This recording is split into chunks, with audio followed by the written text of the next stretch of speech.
spring training tours with AJ Pierzynski. It's FT, Braun, and Todd Father together. Kratz in his spot, and AJ hitting the road. So, AJ, what's the word? How's Lakeland?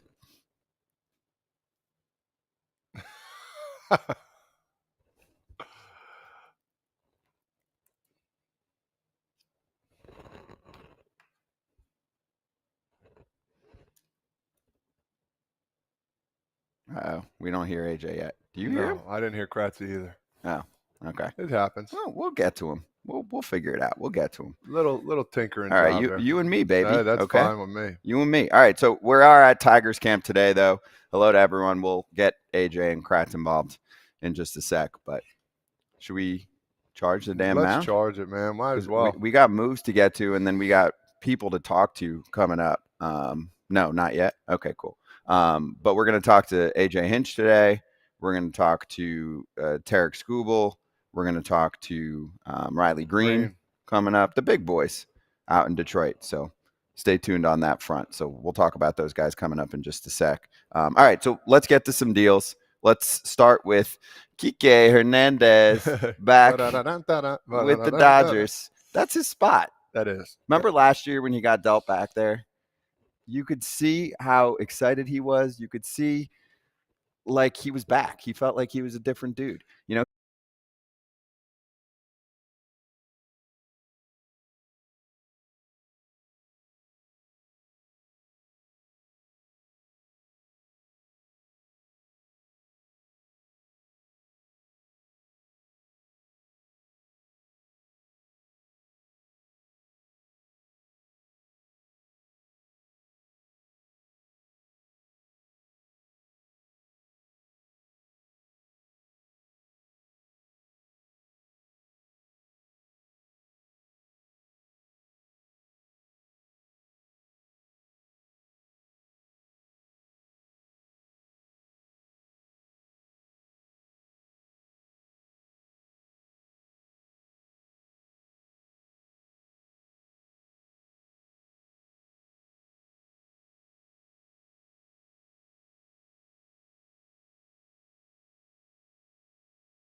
people? Little FT live right off the top.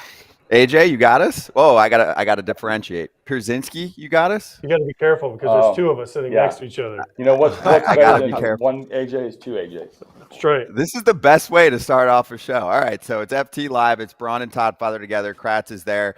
And AJ Pierzynski, why don't you welcome our first guest of the day?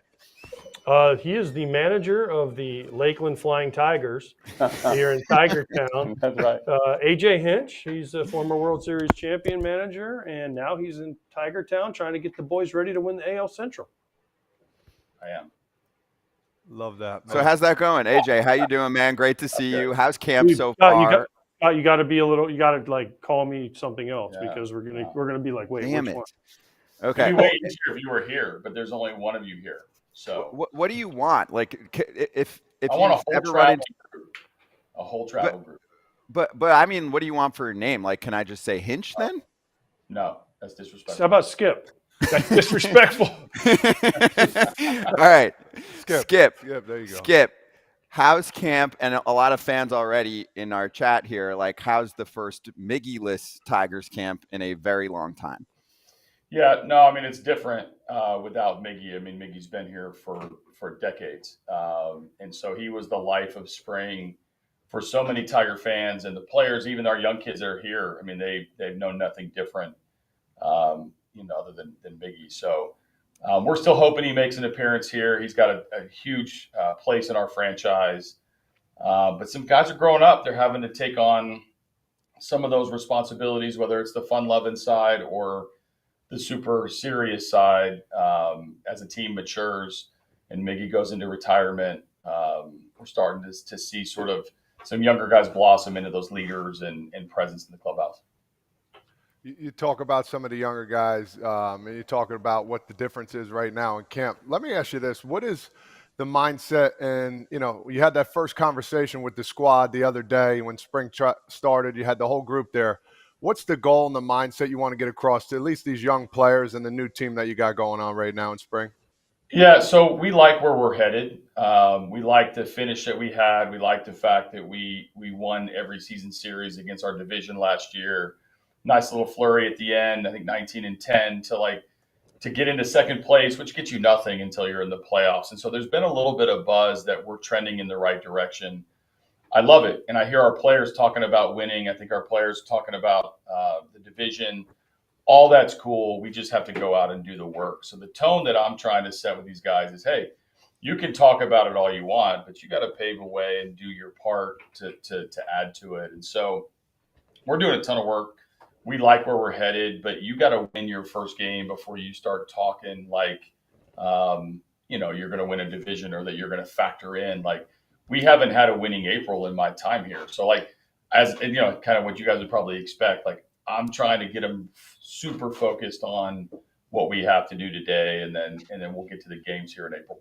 By the way, well, my main thing is how do you keep – we got Mize on the mound today here, right? We got Scooble coming on later. I think he's pitching tomorrow. Yeah. Matt Manning's had some injury problems, right? How do you keep these guys healthy and right? Yeah. Because when they're right, I mean, these 5 guys, these 6 guys, whatever, can be as good as anybody. So what's the thinking of how do we keep – because Scooble's one of the nastiest dudes I've ever seen. How do you keep these guys healthy and ready? Like bubble wrap. Like, you're going to put them in bubble wrap as soon as they – Scooble's throwing 99 the other day in a live BP session.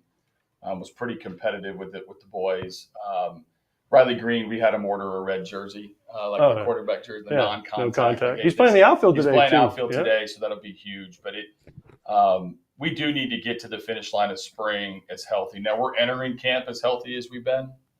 We got to get there for the season. The good part is that the organization's built some depth. We have some choices. We do have the next layer of guys that are getting better and better to where if we do have – and we're going to have injuries. I mean, every team does. Yeah. We need our boys to be ready to go in April, and so we're using them in the spring accordingly. What does today, February 27th, look like compared to? We're just gonna. I'm gonna imagine what Kratz's question is. He's jealous. Oh, you guys can't hear him? Can you hear us? Because those hats are sweet with just the tiger on them. Here's the thing, Kratzy. I'll send you one if you wear it forward with the tiger logo. They don't put the tiger on the back. I know you're connected. That's fair. Pierzynski, can you hear us? Riley Green's playing today. Yeah. Torkelson, you basically have your opening close to your opening day lineup, right? So I saw Canna taking ground balls at first. Is he going to play first base this year? Not today. Yeah, Torque is going to get. He played 159 at 60 games last year with a DH spot opening with Miggy retired, and we're going to spread the wealth a little bit. And so he'll DH a few times. So we'll. One of the things about me, I want to practice everything. Like I want to account for every scenario. So you'll see some random things in the spring if you follow us closely where guys are doing different things just to get ready for the season. But I would say Canna's going to play a few games there. Gio Urshela, who we just signed, is going to play both corners, maybe a little bit of second. I move guys all around. So it's just a way to give me the options during the game to make whatever decision to try to score more runs. We got to talk about your second baseman. It's a beast. It's the biggest second baseman I've ever seen in my life. Cole Keith, you guys already signed him, locked him up. I told Joey Corey he'd have to play on the JV team now because he was a former second baseman. He's like 5'7", 140. Cole Keith's like 6'5". Yeah. I mean, where'd you find Cole's this guy? Big kid. No, Where'd big you find kid. this guy? Yeah, exactly. He's hit his way to the big leagues, and he's knocking on the door. We've kind of dangled the carrot with him that he needs to make our team. He's got a hit in each game so far that he's played in. Like he can really hit, and he takes it personal when guys start talking about his defense. And so Joey's been out every morning with him. Colt's really lucky to have Joey. He's gonna crush him in the spring. He's gonna get him to make the average play consistently, which will keep him on the field. We don't want a 22-year-old DH. Like he's somebody that we want to keep on the field, and I think he can do it. So that he's got to do his part. We haven't named him to the team yet. The organization invested in him.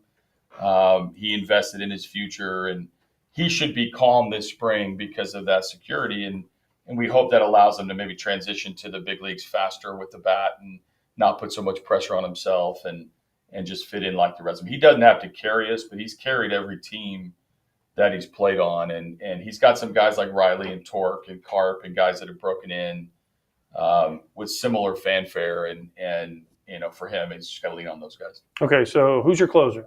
Is it going to be Lang, you think? It's a competition. I mean, Alex is the most experienced of that group. Jason Foley has the stuff for it. Chafin and Shelby Miller are both going to want those innings at the back end. Will Vest has sort of quietly had a pretty good run here. So I haven't named anybody yet. I like having different options until I kind of tell guys I'll use you the way that'll prove to you what you are. Alex got the most save opportunities last year, lost the designation for about a month, and then regained it with better control. So I like dangling that carrot. Understood. Don't quite give it away yet. You did that with Keith. Now you're doing that. Yeah, I get it. I get it. Okay, so you guys have Hall of Famers all over this camp, right? You have. I saw Trammell today. Tramp's here. Yeah. Leland's here. Leland's here. You made Jim Leland go to Baltimore today. He chose that. And you're staying here. I don't know if he's in the Hall of Fame now. Yeah. Like so he's Hall supposed of to stay Famers here. Don't get highlighted. I told Tram, you'll never see your name highlighted, but you can go wherever you want. Jim Leland lives down in Sarasota, so he's no dummy. He's like, I'm just going to go out of my house and roll right over to the ballpark. So, I joke about bossing people around. Like I would boss you around if you were in my camp. That's fine. But I would never do that to Tram and Leland. Miggy's going to be the same if he comes here as a special assistant. He's going to roll where he wants to. Okay, yeah. Because when I text Leland, I'm like, hey, are you? Because I heard he was here. Yeah. He's like, I'm in Sarasota. I'm like, wait, Hinch sent. That's a subtle I was way like, for wait. him to say he's got Leland's number and he can go right to the well, so good. Well, So good. when he played against him for 10,000 games, it feels like, and I watched him throw PP in his underwear in the cages in Chicago. It's a little bit scary. Hey, What's your Pierzynski. favorite part of spring? I think the bookends. I like the beginning. Like I like standing in front of a team for the first time. I want to know how finish, and then I want to hear how your meetings go. Yeah, so I like the first time, and I like at the very end, and it's when those are tough decisions, those are grinders. Let's call it 5 to 10, like really tough conversations on guys on the bubble, and then when it's over, and you're taking a team north, like that's pretty cool. So like both of those, like entering camp, exiting camp. My two favorite times for different reasons, because that means that at the beginning, optimism, everybody's happy, nobody's sore yet, nobody's mad yet, and at the other end, man, you are taking a team north, and you're going to go get to compete for real. And those two are my favorites, and there's a lot of action in between. There's a lot of meetings in between. There's a lot of banter in between. But you can't beat the front end and the back end. Okay, so what's your meeting like when you came into Tigers camp 2024? The first one. Has it changed since your first camp as a manager? And then are you like a clipboard guy with like the notepad and you have notes? No. You have note cards? You take your hat off and have the cards in the No. You just because you went to Stanford, so roll with it, I'm super smart and I went to Stanford, so I don't need note cards. Is that well, I'm at my best when I just start rolling. You know, my mind never stops. So I got a ton of stuff on my mind that I want to share with them. You know, I'll do some fun stuff in the morning during camp to try to break up we'll have a rule of the day, and I'll start messing with guys and if they know the rules of infield fly rule, or they'll have we did different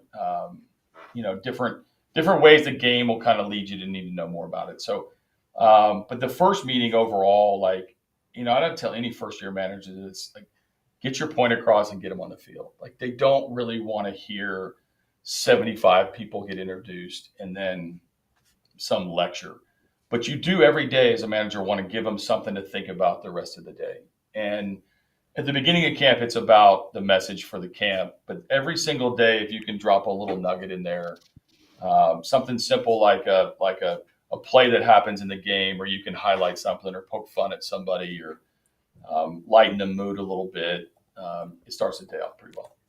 Pierzynski, you hear us? What do you think? Scott, can you hear me? Yeah, can you hear us? I think Scott's back. All right, so they want to know the division. Wait, no? Obviously the division is the White Sox kind of rebuild, right? The Royals spend money. You guys spend some money. Twins kind of are not spending money. And Cleveland is just kind of stands pat every year. So you guys have to love your chances in this division. Yeah. No, we like our team, and we like the fact that we can do some things to enhance our chances to win the division. I mean, if you want to win the division, you got to beat your division. We did that last year. We just didn't play well enough against a lot of the rest of the league to get over 500. So, I think we have a ton of confidence in the division. We have a ton of confidence in our players. We got to go out and do it. Like, I don't like teams that talk about it before they do it. Like, go be about it and go get your work done, and then they'll tally up the wins at the end of the year. If you have enough, you win the division. If you don't, you have something to build on. But I like the tone around our team, and we're unafraid to talk about winning, but we're not going to leave it there. We got to go do the work. AJ, Hinch, you got me? I got you. Nice. Okay. Fans asking about Joe Espada and how you think he's going to do this year and what kind of conversations you've had now that he's finally, got his chance to show everyone what he can do as a manager. Yeah, no, I love Joe. I just saw him yesterday. I joked with him. He's 0-1 against me as a manager. So even spring training, I never count spring training unless it's in my advantage. He's a born baseball guy, baseball IQ, players type guy, attention to detail, like all the things I wanted in a bench coach. He delivered. Communication style, and now he's just been waiting for an opportunity, and he got it with a team that he knows really well and that has set a high standard for winning the last 10 years. So I'm pumped for him. I think he's going to be a really good communicator. I think he's going to have a ton of attention to detail. He's worked in and around, under and around a ton of different styles of managers. He's got to find his own way. But I'm a text thread away or a call away. We've talked quite a bit since he got named manager, and I'm happy for him because he was passed over a handful of times before he got this opportunity. But that's just been the reasoning behind the teams, not his qualifications. So this has been in the works for a while, and he gets a chance to lead his team, and he's really good. And I expect good things from him.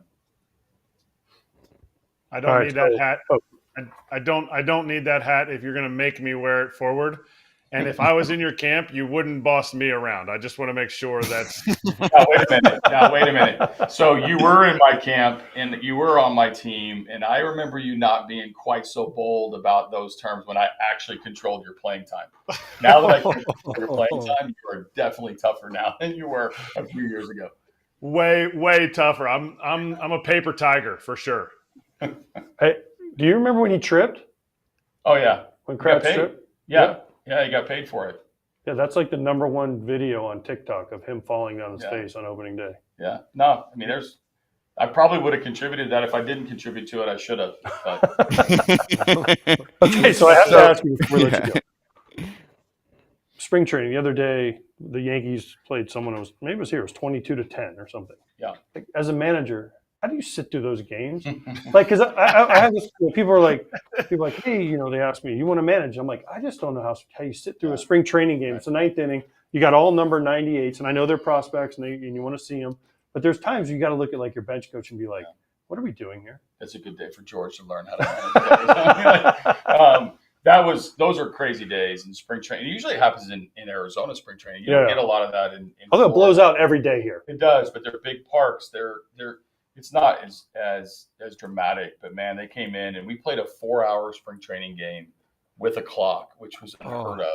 I tell the media afterwards, I'm like, what year are we in? And those are hard because I try to put myself in the position of the players and those kids that are playing at the end, and they just want to make an impression. And it's sort of chaos. Everybody's like staring up at the sky, looking at the bird. Like, they want the game to end. I try to stay locked in as much as possible. I can't say that I enjoyed that day. That was not a lot to talk about. I did make, I tried to lighten it up a little bit the next day. The spring training is so random. So like any fans out there that worry about what their team's doing record wise, I can save you some stress and just say it's not the end of the world. You want to play winning style baseball, but there's a lot of randomness in baseball. So especially in the spring. Well, go get him, AJ. Hinch, great to talk to you, dude. And yes, I will pile on. I freaking love those hats. Those hats are fire, and so do many others. So they're styling, man. Thanks for having me. Thank you. Appreciate you. See you, AJ Hinch, with us to kick off FT Live from Lakeland. What did he call them? The Lakeland High Flying Tigers. Hey, listen, that's got like a Princeton vibe, that hat right there. Like, right? Even sweet. More pop, even more orange. Yes, I love it. What's the Flying Tigers? Tigers. I like Kratz too much. Flying Tigers are really that's the high A team. Who's the high A team? Yes, the Flying Tigers? Yeah. That's the minor league club? That's the Florida State League. Well, they were high A now. Now I guess that's low A because they start low A as the Florida State League. Oh, I didn't know that. Cool. Yeah. Kratz, you need to get some of those new spring training hats. Remember we saw the Arizona one too? That Diamondbacks one, the Tigers one is up there. Sweet, man. You know what? That makes me think. Go ahead, Kratzy. No. I like the Twins one yesterday too. I need to check out the whole list. We need to get MLB needs to be rocking some 7 5/8, the old crib here. Yeah. Bro, that Tiffany mint color. Tiffany mint. Look at you. You're so bougie. Yeah, like honestly, like that. It makes me want to make like a uniform. Like next year, my 11-year-old will be 11. I might try and get a little Tiffany mint in there. Why not? Tiffany mint. Yeah, I've never heard that before. Yeah, that's like Todd Father sipping tea on a Tuesday afternoon. I'd like a Tiffany mint. Excuse me. Maybe some scones. Scone-a-roonies. Hey, let's charge the damn mound, okay? Powered by Tisa. So while we have some free time here, let's get to some news, because the beauty of the offseason taking so damn long is that we do get to keep breaking down moves over the next few weeks. This is crazy. Let's get to our boy Kiké Hernandez, who's back with the LA Dodgers. News breaking from Kiké himself. His sources said at myself. So whoever's got the at myself tag on Twitter did really well last night. But they had this deal in place contingent on the deal with the Twins to send Manuel Margot over to Minnesota. They acquired Margot from the Rays in that Tyler Glasnow deal. So first off, with Kiké, he freaking loves LA. He looked like he was ecstatic when he was traded there last year. He had some good times in Boston and then was struggling a little bit and just felt like he could take a breath. The Dodgers utilize him in a way that I think fits him, right? Where he can crush some lefties. He can play all over the diamond. And clearly they wanted him back for 1 year, $4 million. Yeah, and I think it's comfort. I think it's something everybody knows him. He brings a joy to the ball club. He's exciting to watch. You see him dancing in the clubhouse. You see him dancing in the dugout. Yeah. I just think the guys know him there. He's going to excite them when they're down. He's going to keep them level-headed. And he's just that dude, and you saw it was a big excitement when he came on the show and he figured out where he was going. So there's nothing better, like, no place like home. I said it before. So for him, to kind of finish out what he started there in LA, I think this is going to be a really, really good pickup for them, and he can go anywhere on the field. And I think that's the beauty of it all with him. He could play any position. So big time for the Dodgers there. Will he hit 30 home runs? Probably not. No. But he's going to be a guy that's going to get that knock or be that spark plug that they love and enjoy. Pierzynski's just waiting to blast him. Oh, I can call him AJ again now because Hinch is gone. But I know you're waiting to blast Kiké Hernandez. Go ahead. You can. You should. No, I'm not blasting him. I'm just a little angry because he said, I swear on this show, he would tell us where he was going to sign before he announced it. So whoever myself is, he forgot about foul territory. But just a minor detail. Yeah, we'll have him on soon. But did you see, though, the Twins picking up Manny Margot for some Byron Buxton insurance, which is what Michael A. Taylor did last year. And then they also had an outfield full of left-handed bats. So there were jokes on Twitter that Manny Margot went 0 for 6 in spring training, and they're like, Dodger expectations are sky high this year. Yeah, well, they needed the right-handed because they're all left-handed out there except for Buxton. So I love this move. He's a good defender. He can hit. He gets big hits. He got a lot of big hits for the Rays last year. So Of course. I love this move for the Twins. Yeah, I don't understand how Michael A. Taylor, now that we're not talking about Margot, how he doesn't have a job. Like almost a 2 WAR. I get it. You know, he's a swing or nothing. So he needs to put the ball in play to get his stats. He's not going to walk, all that stuff. But guy's a Gold Glove winner, 2021. Great for Margot. Great for the Twins. I love that. But that's 21 homers. They're missing 21 homers out of their outfield now. It's truth. Yeah, but you're saying Minnesota? Yeah. Yeah, but Manny Margot is going to pop some homers. And, I mean, I don't know. I like the move. I don't think it has anything to do with Michael A. Taylor. I mean, Manny Margot's filling that spot. And, dude, Taylor's going to get a job. It's just everything's taking forever. There's still a ton of dudes that are waiting to get signed. Michael Taylor's going to be on a roster. He's a big league ball player. Yeah, but he should be making more than he made last year. Anyway, I diverted because going into my research on Manuel Margot, I'm like, well, why are they not re-signing Taylor? And I'm like, oh, wait a minute. You know, they're basically paying Margot what they paid Taylor last year. So they're saying that Taylor is asking for more, or maybe they weren't looking to go after him. I don't know. Maybe they like Margot better. No? Yeah. I mean, You could make a case. You can make the case, but after a dude does that for you, played center field pretty much the whole year for you, pumped 21 dingers, elite glove in center. I don't know.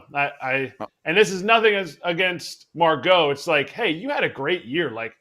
Don't back down. Twins shouldn't back down just because, well, we made the playoffs and we think we have enough, so we're not gonna continue to push. They need to continue to push. Yeah, well, we'll get into some more reasoning of why that went down, but just a quick look at TizaEnergy.com. Use the promo code FOUL for 20% off your first order. No nicotine, no tobacco. Go Tiza, baby. Look it up for more info. All right, let's get to our next guest on FT Live out there with Pierzynski. It is the great Riley Green from the Detroit Tigers joining us right now. Riley, you hear us? How you doing, dude? Uh-oh. You don't hear it? No. Oh, no. Oh, no. Pierzynski, you hear us, right? Yeah, they want to know how you're doing and how spring training going. I'm doing great. First week here. It's I had my first game yesterday. It was good to get back out there, and the boys are ready. Does that count? What, yesterday? You didn't play the outfield. That's like half a day back. It's a DH. I mean, I'm loving a DH in spring training. Right, so which foot was it? Didn't you have a foot problem? I had a foot problem. I fouled a ball off straight to my right foot. It was a navicular. It was like the bottom of the foot. It was super weird. And then I had a fibula on my left, and then I had Tommy John. Jeez. Right. You're playing the And I am right field. Are you scared? Not at all. Okay. what did AJ Hinch say? AJ, you got me now, Riley, by the way? Red shirt him. Yep, he got me. Yeah, what did he say? Red shirt them, but they got to put a red jersey on you like the Oh. quarterback, so nobody touches you. Your manager's already talking smack. He was making a joke about me putting on like a red jersey like the quarterbacks wear. So I bought one on Amazon, and it's in my locker right now. That's epic. I love that. I love that. But so Riley, are you 100% on everything? Like you're full go, everything feels great, and I guess how was the off season? Because were you still going through some rehab processes? Yeah, I'm feeling good. They're watching my workload just a little bit, but I'm pretty clear to do everything. You have the. I got the scar. Oh, It's not that big. it's smaller. Yeah, All right. but You're how many months out? 6, I think. 6, and you're full go. Pretty much. So today, Daniel Vogelbach's on first, and someone hits a base hit to you, and he's trying to go first or third on you. You're coming up. Oh yeah. Well, this is not throwing arm too. Oh, all right. Well, even better. You can come up and go. Yeah. And not hurt you. No. But I just assume all people from Orlando hit left, throw right. not me. I'm lefty. Oh, So see, there you go. So how do you hurt your swinging? no, was in left field. Made a weird dive in the gap. Landed. Still have no clue how I did it, and no one else knows how I did it. Got up and I was like, something doesn't feel right, and I came out and it's a torn UCL, and it was torn up pretty good too. Riley, question for you. Why do you think that's become more common with position players? Obviously, we saw Bryce Harper come back last year from TJ, and I mean, eventually obviously looked just fine. So it's been a thing with pitching for a while, but did the doctors tell you anything about how that's become, more of a norm with position players as well? Not really. Non-throwing arm is really rare. Yeah, I really have no clue. Okay, that's fine.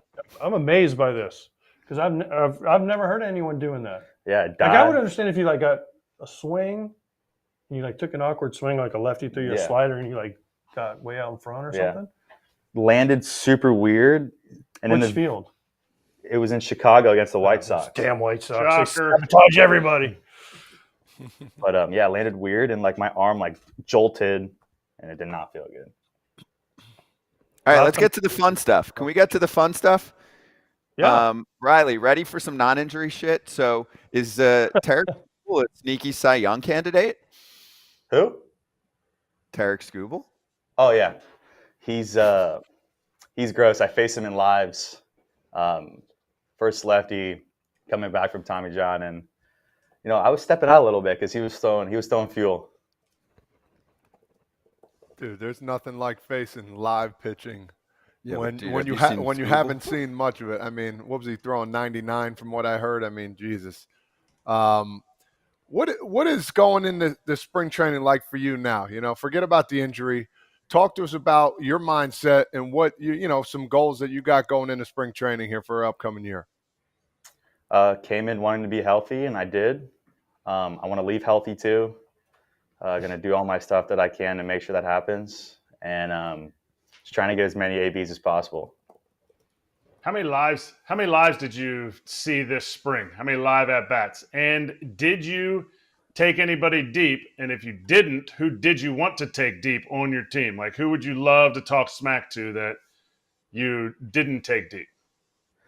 So my first live, I was facing a righty, and then Skubal was right after him, and I wanted to face Skubal bad, but they wouldn't let me because it was my first live. But I've seen 3 or 4 lives before we got into the game. Any dingers? No dingers. My thumbs were on first base pretty much the whole time.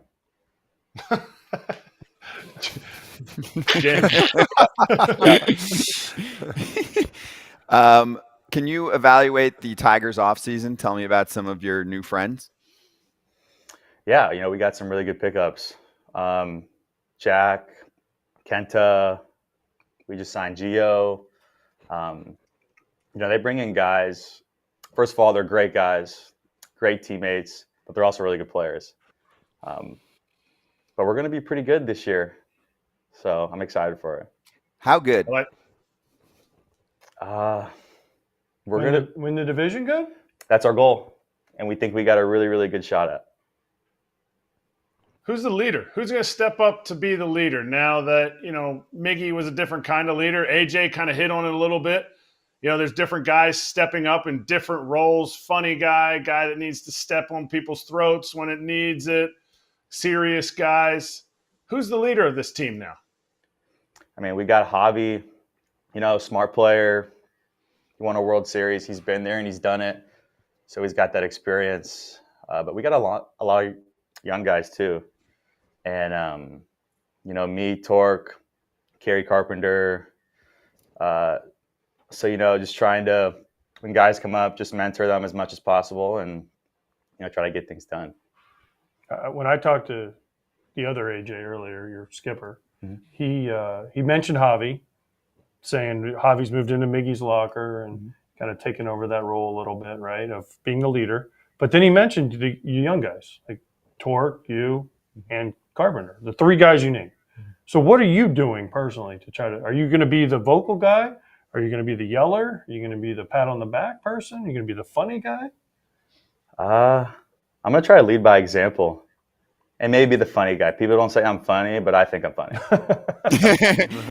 Dude, I think you're funny, and I'm gonna blow everyone's mind right now. Not yours, because you know about this, okay? But you had a funny line in a story that I read the other day by Cody Savenhagen in The Athletic. I think you know where I'm going here. The title was "Why an MLB Record 9 Tigers Got Married or Engaged This Offseason." So you are now an outlier in the Tigers clubhouse. Why did everyone decide to get married or engaged? I know that happens in the offseason, whatever, but that is a crazy ass number. I've been in the game for a while. Usually we'll say that to like one or two guys. What the hell happened? To be honest, I have no idea. I was going through Instagram like every day, and I'm like, oh my gosh, he just got whatever, married, engaged. And this guy, and this guy. So I'm going to have to wear one for the team and, wait a little bit. Thank you. Someone's got to do it. He's like the only non-married dude in the clubhouse now. Smart man. I got a fan question here for you. If you weren't playing baseball, what's your backup plan? What do you think you'd be doing if you weren't playing baseball? I was pretty good at basketball. I would say maybe like a small D3, D2, but I was pretty good. And then if that didn't work out, I'd be on a boat fishing probably. So last time we had you on, you said you were going to take Torque fishing in Lakeland, right? Have you guys gone yet? So we have a pond, literally like a 1-minute walk from our house. We've gone like 5 times, have not caught anything, so we give up. Oh, wow. Okay, there's a lot of lakes around here. Yeah, and then you know what you also can do?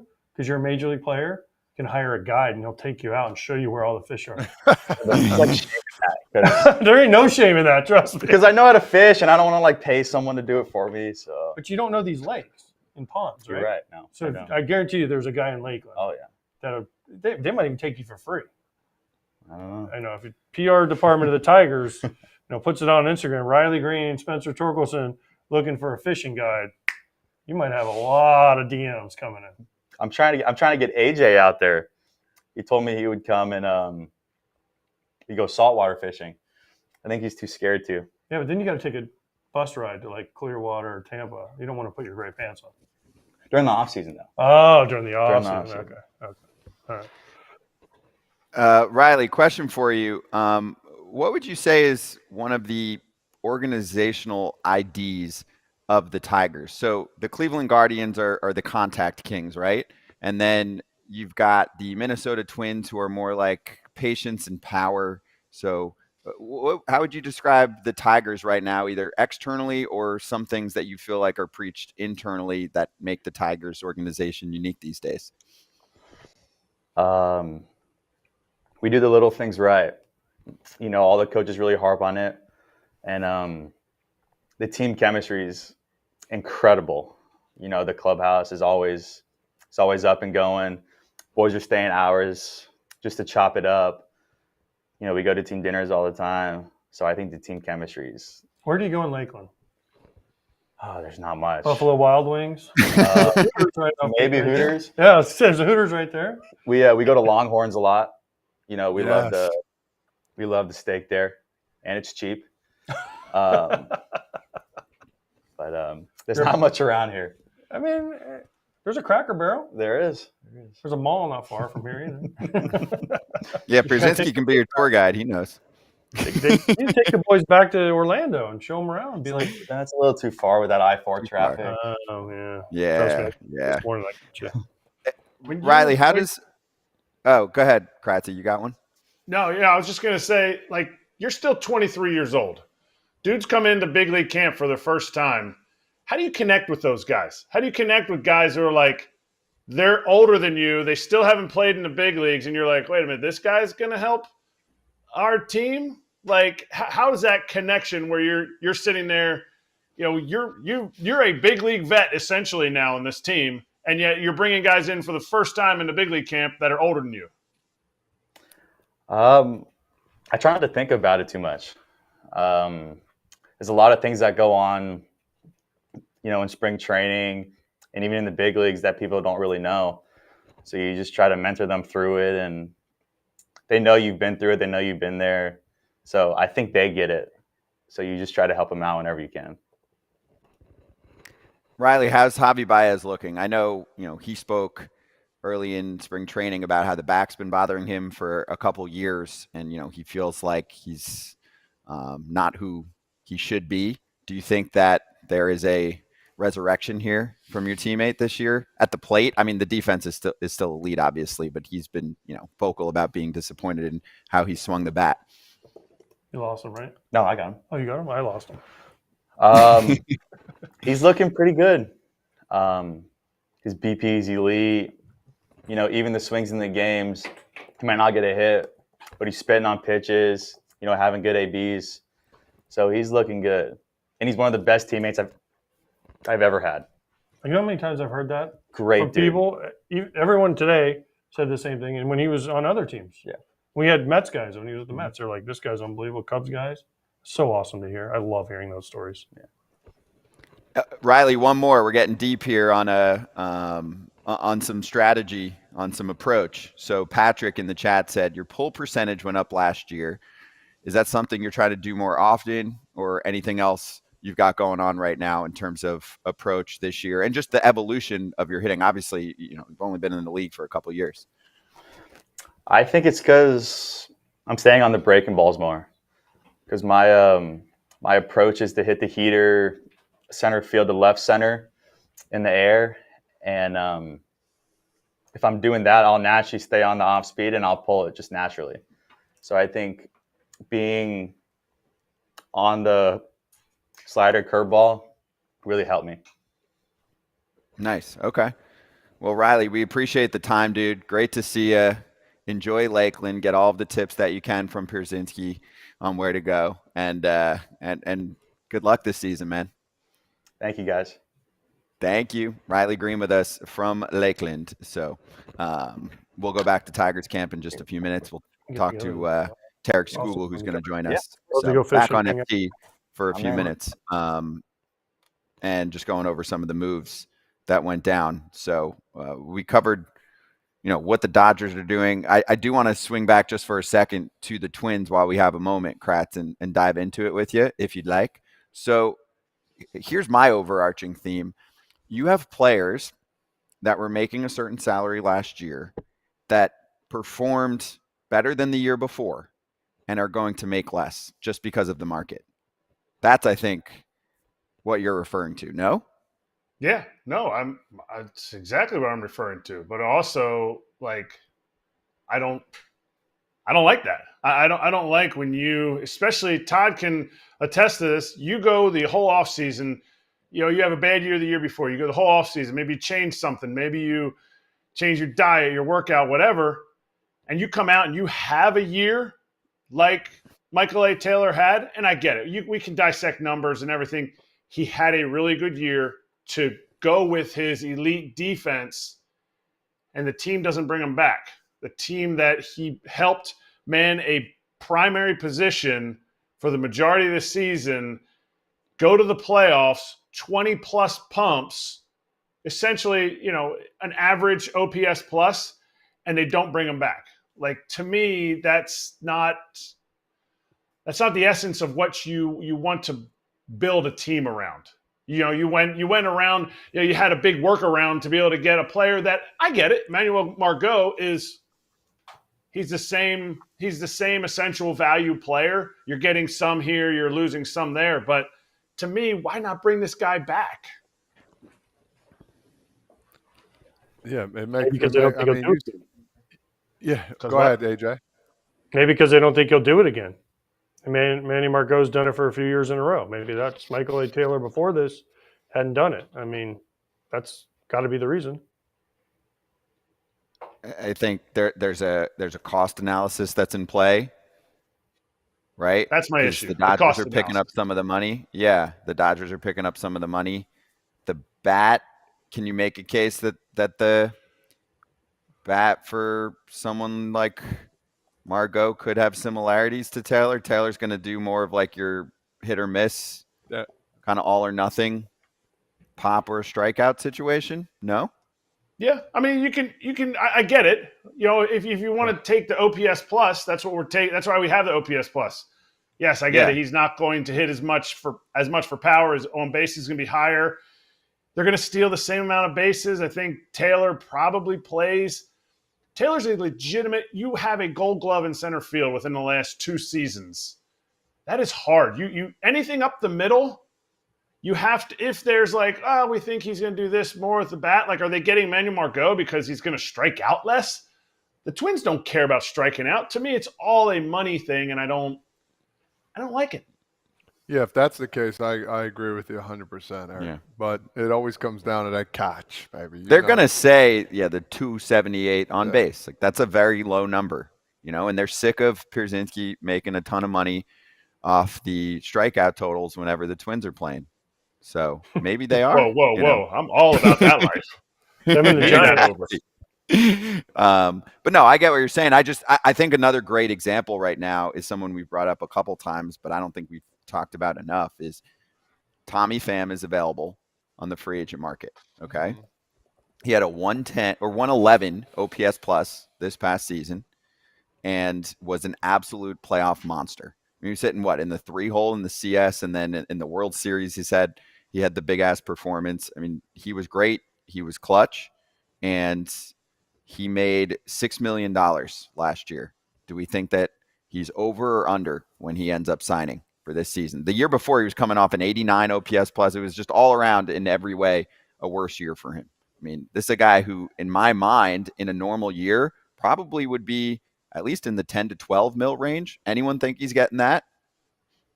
No chance. No. So that's the By point the way, here. It's not him. It's the market. One more thing on the Margot thing. Remember how they had to trade Caleb Ferguson to the Yankees because they need a roster spot? They also need a roster spot for Kiké Hernandez, so that was Manny Margot. Correct. The Dodgers are trading players to keep the roster crunch intact, and they keep acquiring prospects. Hey, they did that with the Cubs too. Michael Busch I think it was a 2-for-2 swap, included a Jackson Ferris return. And I don't know how to pronounce the other prospect's name yet, but I looked into him and he's pretty freaking good. Super, super athletic, has a chance to be a big pop speed guy, obviously a flyer, but they acquired 2 pretty good prospects from the Cubs in that deal. And Busch is a good prospect too, but they didn't have a spot for him. They didn't even have a 40-man roster spot for him. And they end up getting 2, I think, high upside prospects. So in my mind, with the Dodgers right now, every deal they're pulling, the rich get richer because they don't have playing time. Thank you. Yeah, you're welcome. What about Brandon Crawford's PT? What about Brandon Crawford? Were you surprised to see that he signs with the St. Louis Cardinals, an old rival for him back when they were going at it, Cardinals and Giants? And I think a lot of people thought he was going to announce a retirement, and the Cardinals pick him up for some infield depth. Yeah, I wouldn't say surprised. I know he did announce or said he was, but he's always been a guy that can play, man. I play with him and Team USA, man. He's actually in the outfield throwing balls from the wall and not even one hop into third base with everything in the air. The guy's got skill. He's got range still. He's got one of the better arms in the infield. I think this is a perfect role for him. come in as a backup, for the injury for Edman's wrist. But at the same time, listen, he can have a breakout year. All of a sudden, next thing you know, something just clicks again, and he comes to Brandon Crawford of old. It's not like he's a slouch. He's a dude that'll go in there and give you his numbers. I think it's a perfect role for him. He's not going to start, but he's going to be ready whenever he needs to go, and a veteran guy that can help out in the clubhouse as well. I was texting with him yesterday, and he was like, yeah, I just don't know, going with a new team, because I was asking him to come on the show. He's like, going with a new team. He's like, there's a lot of stuff to figure out with a new team. I'm like, you've never been with a new team. How do you even know? Like, he's never – think about the fact that he's never played on any other team, and we've watched Brandon Crawford's entire career. And I think it's going to be tough. I think this is a tough spot to put a guy who has played your entire career, and then at the end, you got to come in and figure out how to fill in. And he's coming off a year that didn't go so well. But to me, the Cardinals, they were very well aware of what Nolan Arenado said in spring training. He said, for everybody who doesn't know, maybe the rookies needed a little, put in their place. Well, they went out and got 4 dudes who had a combined 1 WAR. All guys that had struggles, but are veteran presence for that locker room. You sit there and you go, okay, they got Lance Lynn. And I get it. Lance Lynn and Gibby, Kyle Gibson are going to be, they're filling a role of getting innings that they need. Neither guy had great years. And then they got Matt Carpenter. And now they're getting Brandon Crawford. They got those veterans. So if that was the formula that they needed, if this is what they needed to get role players that are going to change the culture of the clubhouse, check. They completed that. He also forgot Sonny Gray. He's also going to. Yeah, but he was more of like a good pick, like a solid pickup in the sense of like he was a coveted free agent. I'm saying those 4 guys were guys that were like kind of role. I don't want to say Lance Lynn's a role player, but like he's an innings eater for the rotation. But guys with high end veteran leadership character type of stuff. Well, my thing, AJ, Gray is their ace too, by the way. What's that? Sonny Gray's their ace. He's literally I'm well aware. By far their number 1. Without a doubt, he's by clear number 1. I'm saying, but Kratz is talking about Lance Lynn, and they're role players. But I'm like, you forgot about the big one. It's Sonny Gray. He's finished top 3 in the Cy Young last year, so he's pretty damn good. My thing is, what does this do to Mason Wynn? Is Mason Wynn's going to be their shortstop on opening day? I know Tommy Edman's hurt, but Brandon Crawford's going to be – is he going to be a utility guy? Does this move Edman into a utility guy? Because you're not going to have Mason Wynn on the Cardinals and not play every day. He's going to have to play. And I appreciate that Brandon Crawford's had a nice career, but what's his role? Because they haven't really said, we signed him to be a leader. Okay, but where's he going to play? Because you have a third baseman, you have a second baseman, you have first baseman, you have 2 shortstop really in Edman and Mason Wynn, you have outfielders, and Brandon Crawford's only ever played really shortstop. So what's his role and where's he going to play? Ooh, I have a spot. Pick me. I have a spot. Go ahead, Scott. Okay. The bench.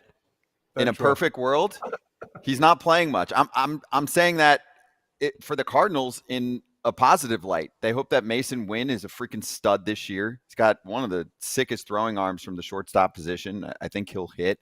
Unfortunately for Crawford, he had a bad year, and he's towards the end of his career. We didn't know. We thought he might retire. So did he. He's 37 years old. I mean, last year he was, a 587 OPS, a minus 1.3 baseball reference WAR, he's 37. So if he doesn't play, it's actually a good thing for the Cardinals. It means that Wynn is a stud, and it means that Tommy Edman was healthy coming off the wrist surgery, because Ali Marmol said recently there are certain days Edman's wrist feels really good, certain days where it doesn't feel as great, and then the next day feels good. So we have to take it day by day right now until we get a little bit better rhythm. So just getting some depth in general for the roster. And Crawford, by the way, can play second and third. Yeah. I mean, I know he hasn't in the past, but he apparently said that he would be down if they needed him in a pinch to play that. Yeah, and that's all I'll be quick. That's all I was going to say. It's depth. it's reliability of a guy that's been there before, and I'm big on that. I've always been. I know you guys are probably big on it too. A guy that's been there before that can come in, not worry about numbers, not worry about anything else, just make the play and move on to the next inning. And that's a guy in Crawford that's going to do that for sure. Mm-hmm. That's the goal, though, Kratz. I mean, they're signing him going, man, I hope our team's healthy, and he's like a Braves bench player. He never freaking plays, right? That's like Nicky Lopez last year. They're like, we just want to have a good glove off the bench, and you're barely playing him. For him, he's younger. It's tougher. You want to get some ABs. For Brandon Crawford, I mean, if he's mostly riding the pine and he's setting the example and he's a great dude and he's telling people how he lived life for the past 15 years as a winner, that's a win for them. Definite win. I mean, you want him to not play. That might, and if he's willing to sign up for that, if he's willing to sign up for the fact that he could be a role player the entire season, then that's huge value. Huge value, because I'm always a proponent of signing the veterans. That's my question, though. He's never done that. So it's a big step to go from playing every day, being the shortstop, being the man, to not playing. I mean, I've heard nothing but good things about Brandon Crawford, so I'm assuming he's going to be fine with it. So, but it's just a big step. New organization. The first time you switch organizations, as we've talked about, is hard. He's been there forever, so it's going to be interesting to see how he handles this and how he handles not being the everyday guy. But I love the signing. Yep. I mean, you guys all played at the end of your career where PT dwindled.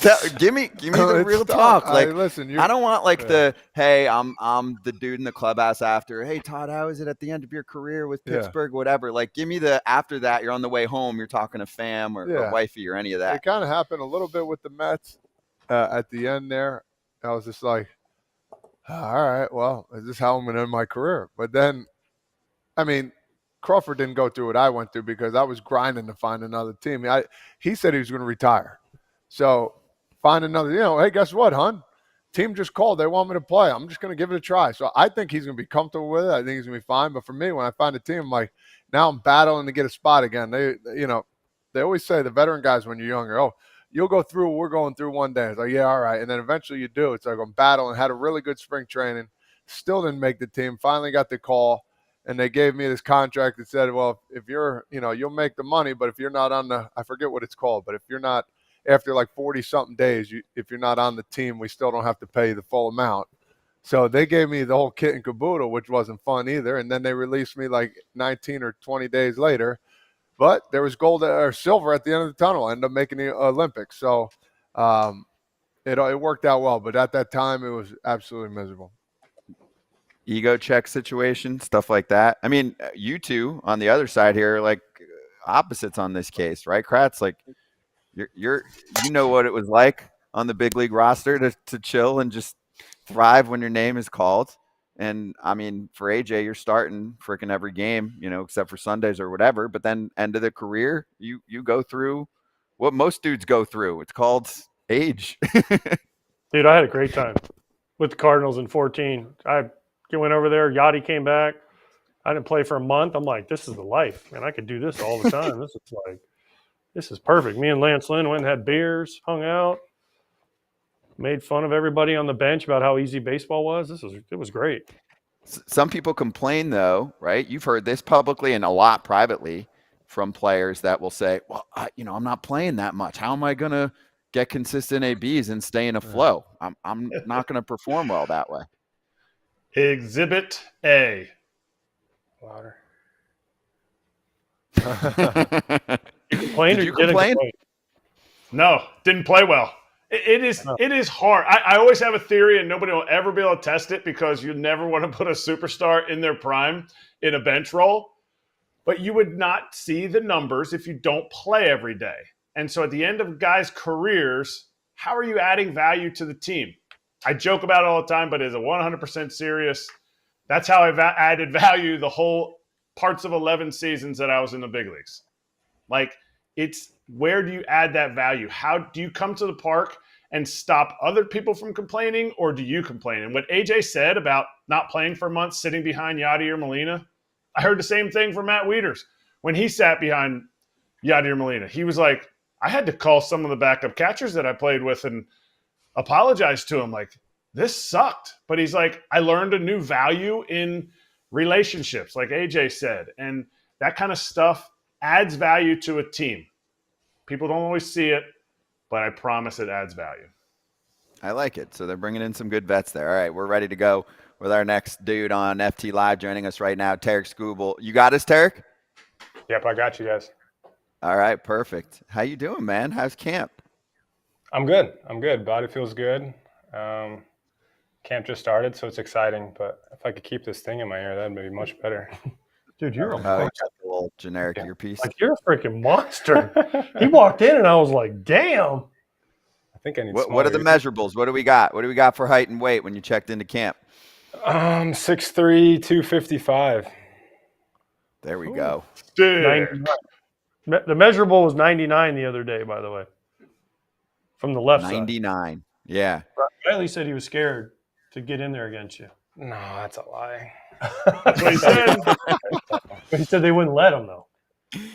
Yeah, I think they did say that, but he hit off me the second time. Did he? Yeah. Did you buzz I him? try not to. Try not away. I try not to. Yeah, stay away. Okay. All right. Don't want to hurt our own guys. That's true. First start tomorrow, right? Yep. Against Bradenton. in Bradenton. Yep. Hinch is making you get on the road. I'm a road warrior, I think. Are you? Yeah. You got them all? I think I go road, home, road. Oh. Oh, we got to work on that. Are you at the point where you can tell AJ, like, look, I mean, not that AJ Hinch, that you can tell him, I don't dog, think I don't so. want to go on the road. I don't think so. What if he names you what if halfway through camp he names you the opening day starter, and then he's like, hey, we need you to go on the road the next 2 days? Are you like, no, I'm super focused, I'm going on the road? Or you're like, hey, can I just get the next day? I mean, historically, I don't get a ton of home starts anyways. So, I mean, What do you I mean don't think I've historically? gone at home in, I don't know, two springs. It's been a while. Really? Yeah. You don't want to throw here anyways, dude. The wind blows out at 40 miles an hour every game. But you get a lucky one where it comes in, Oh. and then you can't hit anything. Yeah. So what if you went to AJ Hinch and you said, hey, man, I got to go to Bradenton. Can't I just throw my 2 innings on the backfield over there against some A-ball dudes? No, I like to go compete. I think it's fun. I don't like throwing against our own guys. Guys' swings get a little big. It's not real. 5-pitch at bats. It's not like 3-pitch. I don't like it. Okay. But then you can throw extra if they have quick at bats. You get those 7 innings and 21 pitches. That is true. Record a ton of outs. That's right. What do you need to see? What do you need to see from yourself in spring training? You can't give me like, we're gonna just get our pitch count up, and do you look at the numbers? Do you look at your spin rate, your velocity, and you say, yeah, I'm a beast? Yeah, I think I look at velocity is obviously one that you can kind of check off. But I like to look at like how I'm throwing pitches in certain counts. Like trying to pitch and be realistic, not just throwing fastballs because guys are a little late. So I like to get in a rhythm, that aspect. But that's kind of what I'm looking for, and then feeling good, feeling healthy. We know how fast you throw. We know what kind of pitcher you are. I want to get to know you a little bit as a person, man. Tell me some hobbies, what you like to do, stuff that off the field people want to know a little bit about you. I just had a kid 4 months ago, so that's been fun. The adjustment's been fun. I like to get out and golf when my body feels good. But other than that, I play a lot of Call of Duty. I play a lot of Call of Duty. That's kind of my game. Play with the guys, and it's fun. Who's the best? I don't know if it gets better than me on the team. Really? Yeah. Oh, let's go. But I'd like to think I'm a pretty good shooter. I think I'm a pretty good shooter. Are you Are you a charger? Like I used to play a long time ago.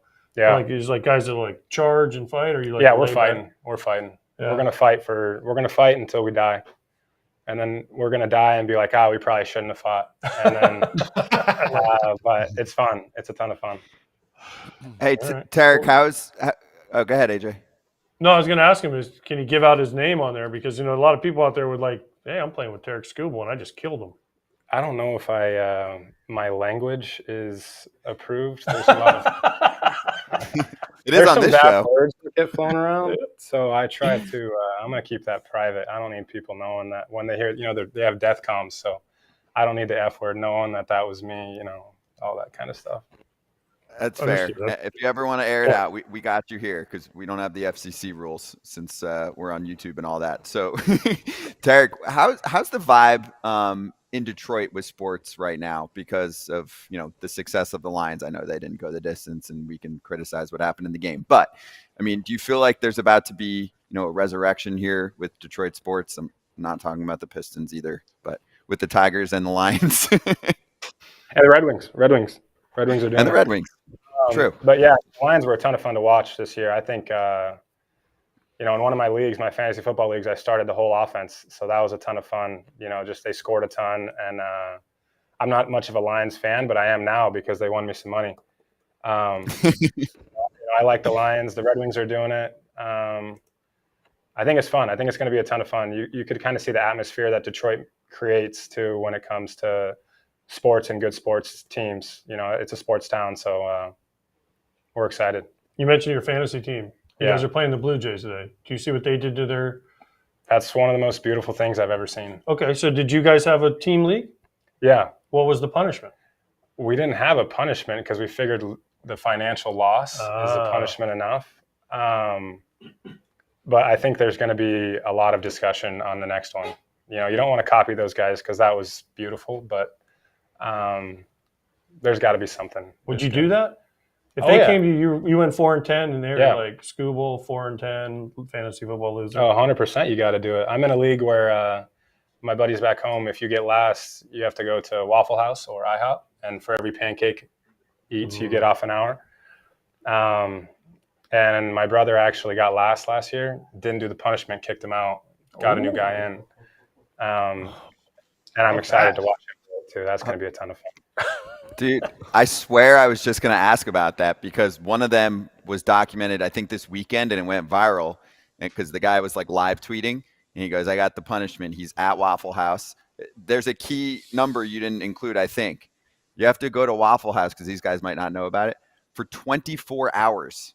And for every waffle you down, you subtract an hour. So the guy that everyone was following this weekend ate 12 waffles. So he went about 8 to 8 to Waffle House, and they're big, right? They're thick. They're thicker thick, pancakes. so- Yeah. Big enough. put up They're a big 12 enough piece. to keep you there. Dude, what do you do Yeah, for 12 exactly. hours at a Waffle House? There's only so many touch Eat and tunes you tweet. play on the jukebox. I'm thinking you got to go iPad, download a show you haven't watched. This is my preparation. If I were to get last, which I never will in that league, but if I were to get last, I'm going on like give me a March Madness day where there's slates all day, and then that way you can replicate the couch as much as possible. I think that's what I would do if I were to get last, but I never will. And if any of my buddies are watching this, they know. So we had Riley on. He was talking about the life here in Lakeland. Yeah. What's your go-to spot in Lakeland? What do you want? Food. If you're going out Food. for a nice place here in Lakeland. Okay. There's one really. 1961. Oh, and there's a place right next to it. It's like an Italian. It's good though. There's 1961 is. I think if you're in Lakeland, I would go there. Like Okay. if you got time tonight. No, I'm going home. I live in Orlando, so Okay. no, trust Okay. me. I've been to Lakeland too. I've been to Lakeland plenty of my AJ, life. he wanted to take you out, bro. I've been to Hooters. I've been to Longhorn. I've been to Buffalo Wild Wings plenty of times. I've been to the Lakeland Mall. Okay, Cracker Barrel. I've hit them all. Yeah, 1961 is actually a good restaurant. Okay. I look forward to going to Did that you place. play here in the minor leagues? Oh, Did you yeah. play for the Flying Tigers? Oh yeah, I was a flagger. All right. Did they make you stay a Tiger guy? The flagger. I stayed in the dorms when I was drafted in 18 for like 2 weeks, and then they sent me to short season, and then I came back for instructs for a month in the dorms, and then I stayed for instructs after 19 too in the dorms, and that was Grinder. getting blown up. So I think that's overdue. But What do you mean the aircraft hangars right here? yeah, I think it's all getting taken down. Wow. But Yeah, it's a good grinder setup. You know, you got to earn it. You got to earn your stripes, as they say. You get Hey, a Tiger, he's got to earn your I stripes. like it. You're guys a bunch. Hey, I'm going to give you some baseball-y questions. So a few fans asked about this too. What's the plan this year for you as far as, you know, maintaining innings and, you know, a lot of confident Tigers here that are like, we're going to win this division or we're going to be a playoff team. So that would potentially be an extra month. So have there been conversations about kind of managing the workload? And I think, I mean, obviously last year there was some injury involved, but I mean, can you go to the staff and say, yo, I'm good for 180 plus innings and the playoffs? Yeah, I mean, I would. That's kind of the goal for me mentally. You know, I want to log as many innings as I can, and obviously you got to be healthy to do those things. But the conversations I've had with staff have been just, we're going to play it by ear, how you feel. You know, if you need an extra skip a start, we'll skip a start. If we're, you know, they're going to keep it pretty fluid. I don't think there's any set limit on what I'm going to be able to do on the mound this year. It's kind of up to how my body reacts and how I feel. So I think that's the best way to do it too. I've been limited in the past, you know, and I don't know if it worked because I got hurt. So they're just going to let you play, and if you feel good, you feel good. If you don't, we'll give you a breather. What does that mean? What is feeling good? Like when arm doesn't hurt? Like, come on, pitchers' arms, they're like outfielders' arms. They always hurt. Like, what does that mean? Feel good? Yeah, I think there's a difference between being sore and actually being hurt. You know, I think there's a difference. I think kind of everyone that plays kind of understands that. You know, the spring training soreness is not the same soreness that you have in season. But that's up to the player. And then, you know, our training staff does a great job too of kind of navigating you through things and giving you different things to kind of relieve some symptoms and get you out there. So it's going to be fun though. It's going to be an exciting year. I'm excited, but I think you kind of understand the difference if you throw what the difference between soreness and pain is, you know. I got a team question here, a fun one here. Who's the easiest guy in your team to pull a prank on? Who's the most gullible? Will Vest. He's the guy I like to mess with the most. We have a good relationship in that sense. You know, it's a ton of fun. You know, when he's pitching versus when I'm pitching. You know, the chirping that goes on is very beneficial. Now, would you say he's the most intense on the team too, as well, or is that somebody else? Most intense guy. Flaherty's pretty locked in on his start days. I've only experienced one, but I said good morning. He didn't say anything back. I said, okay, we're done. You know, I'll talk to you tomorrow about your day. Casey Mize, the guy going today, is pretty intense, you know, about his routine and about his business. I'm excited to watch him go. It's been a little bit, and he's a very talented arm. I'm glad he's back. So, are you the intense guy when you start? I try to keep it. You know, has anyone ever told you you look kind of like Joey Votto? Really?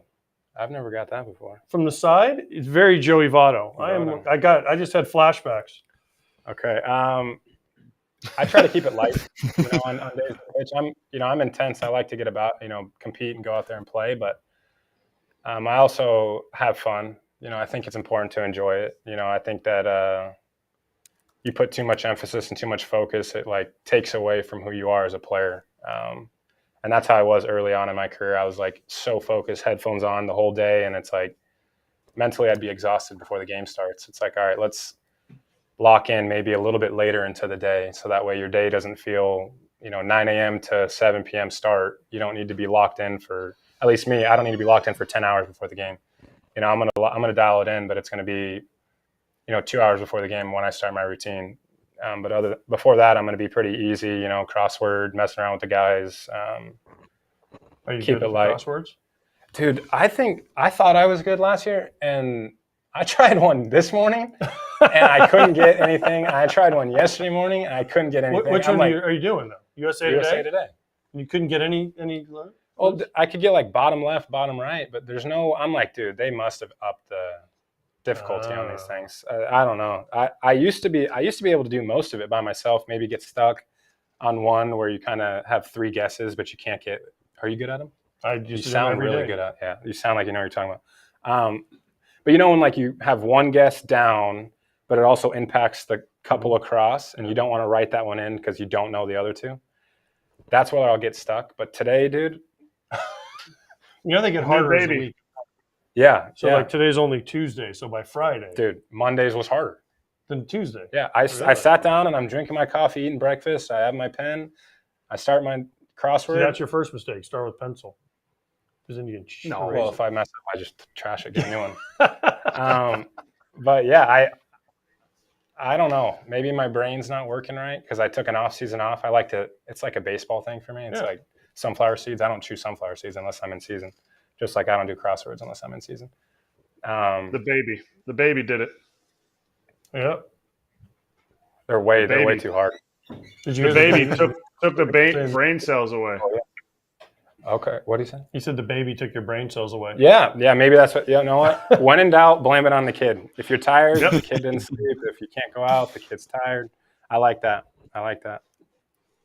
Let me ask you this. So what people don't understand is during a game, pitchers, if you're not pitching that day, you don't have to really stay for the game. So my question for you is, are you a guy that stays 5 innings or you stay the whole game, or does the coach say, you know what, you can just leave? Or you want which guy are you right now? I haven't stayed for any games yet. I'm going to stay for today because I want to watch Casey pitch. Just because, I haven't seen him throw in a while. It's been a while. So I'm going to stay and watch him play. And then I don't know who's throwing after him. But I might stay, 3-4 innings and then take off today. Oh. Yeah. He's got 2 off day 2. Listen, this is probably the opening day starter for the Tigers. He ain't sticking around. He's like, I might get sunburned. I'd go play Call of Duty. My kid might need a nap. There's a lot of things that go into it. That's the hard part is the napping. You can't play COD when there's napping unless I'm going to mute my mic and not say a word. I'm a vocal guy. Can you go in the other room? Yeah, but in spring, it's like my house. I feel like my house's walls are made of nothing to where I can't get away. So it's and you got to decide. You got to decide whether if the baby's taking a nap, then all of a sudden my wife's yelling at me because my kid's awake, and I'm like, well, I messed that one up. Hey, just go suicide run right through the middle and just take out as many as you can until they kill you. All right, guys, sorry. I like it. Well, dude, it was great hanging out with you, Tarek. Thanks for coming on, man. Good luck this season. We'll catch you at some point this season, too, and enjoy the rest of Lakeland. I appreciate it, man. There's so many good things that happen in this city, huh? Yeah. Go dominate Lakeland with the fam. Thank you, Tarek. Awesome talking to you, dude. That was great. Really fun. I like the personality there. I don't think I interviewed him in the past, so it was great to have him on. I think he needs to be on FT a little more often. I agree. He kind of came off slow a little bit in the beginning, and then he got a little. Well, you don't know where he's going. Yeah, and then exactly. He's got a little nice witty sarcasm. I really like it. I like in the chat, Claudia from Tom Driver said he looks like he could survive an apocalypse if it happens. So that would be funny. Good one, Claude. Nice. Yeah, that was great. Hey, in all seriousness, Tarek Skubal has some of the best rated pitches, stuff, whatever you want to call it, in baseball. Like he's that good in terms of stuff. And the part that stood out to me, Kratz, is something that you do hear at times because we haven't been able to figure out pitching injuries in general in the modern game since guys throw harder and the body, I think, is only equipped to be able to handle so much in terms of throwing a baseball.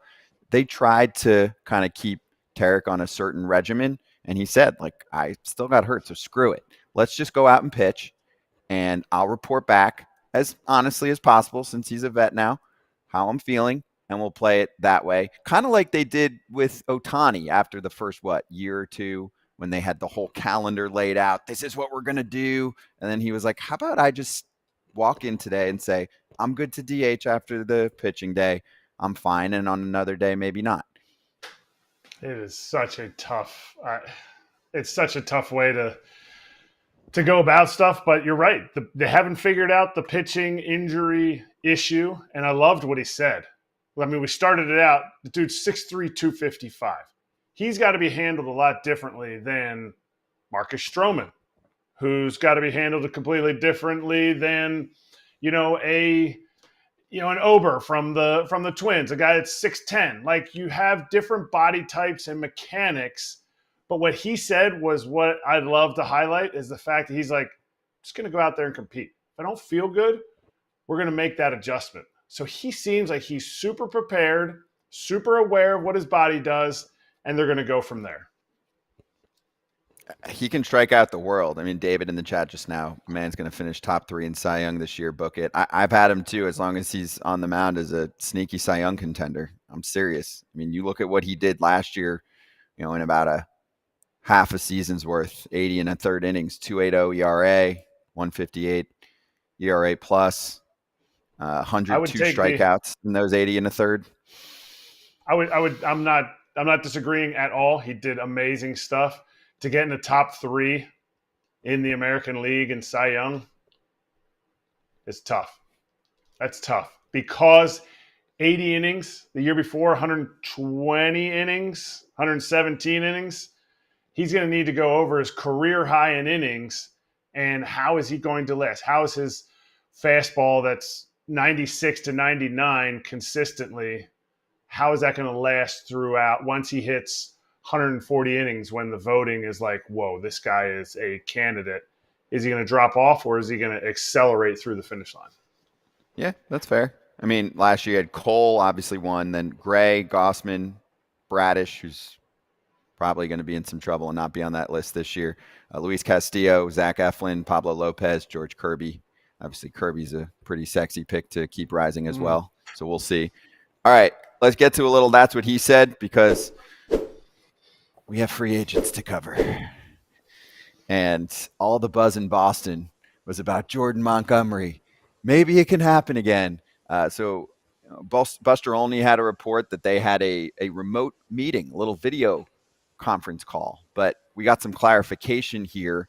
And this is in the MassLive.com story, but it's a quote here from Alex Cora yesterday at the spring training facility. And he said that report from Buster Olney is right. He said, quote, "We Zoomed with him, but we've been Zooming with a lot of people throughout the offseason. I'm not going to get into specifics, but yeah, it's part of the process. It was a while ago, too. I was in South Beach for that when I was in Miami." So to me, actually, AJ, he kind of told us right there nicely. Sure, the report's true, but it didn't happen yesterday. I mean, that had to happen weeks ago at this point.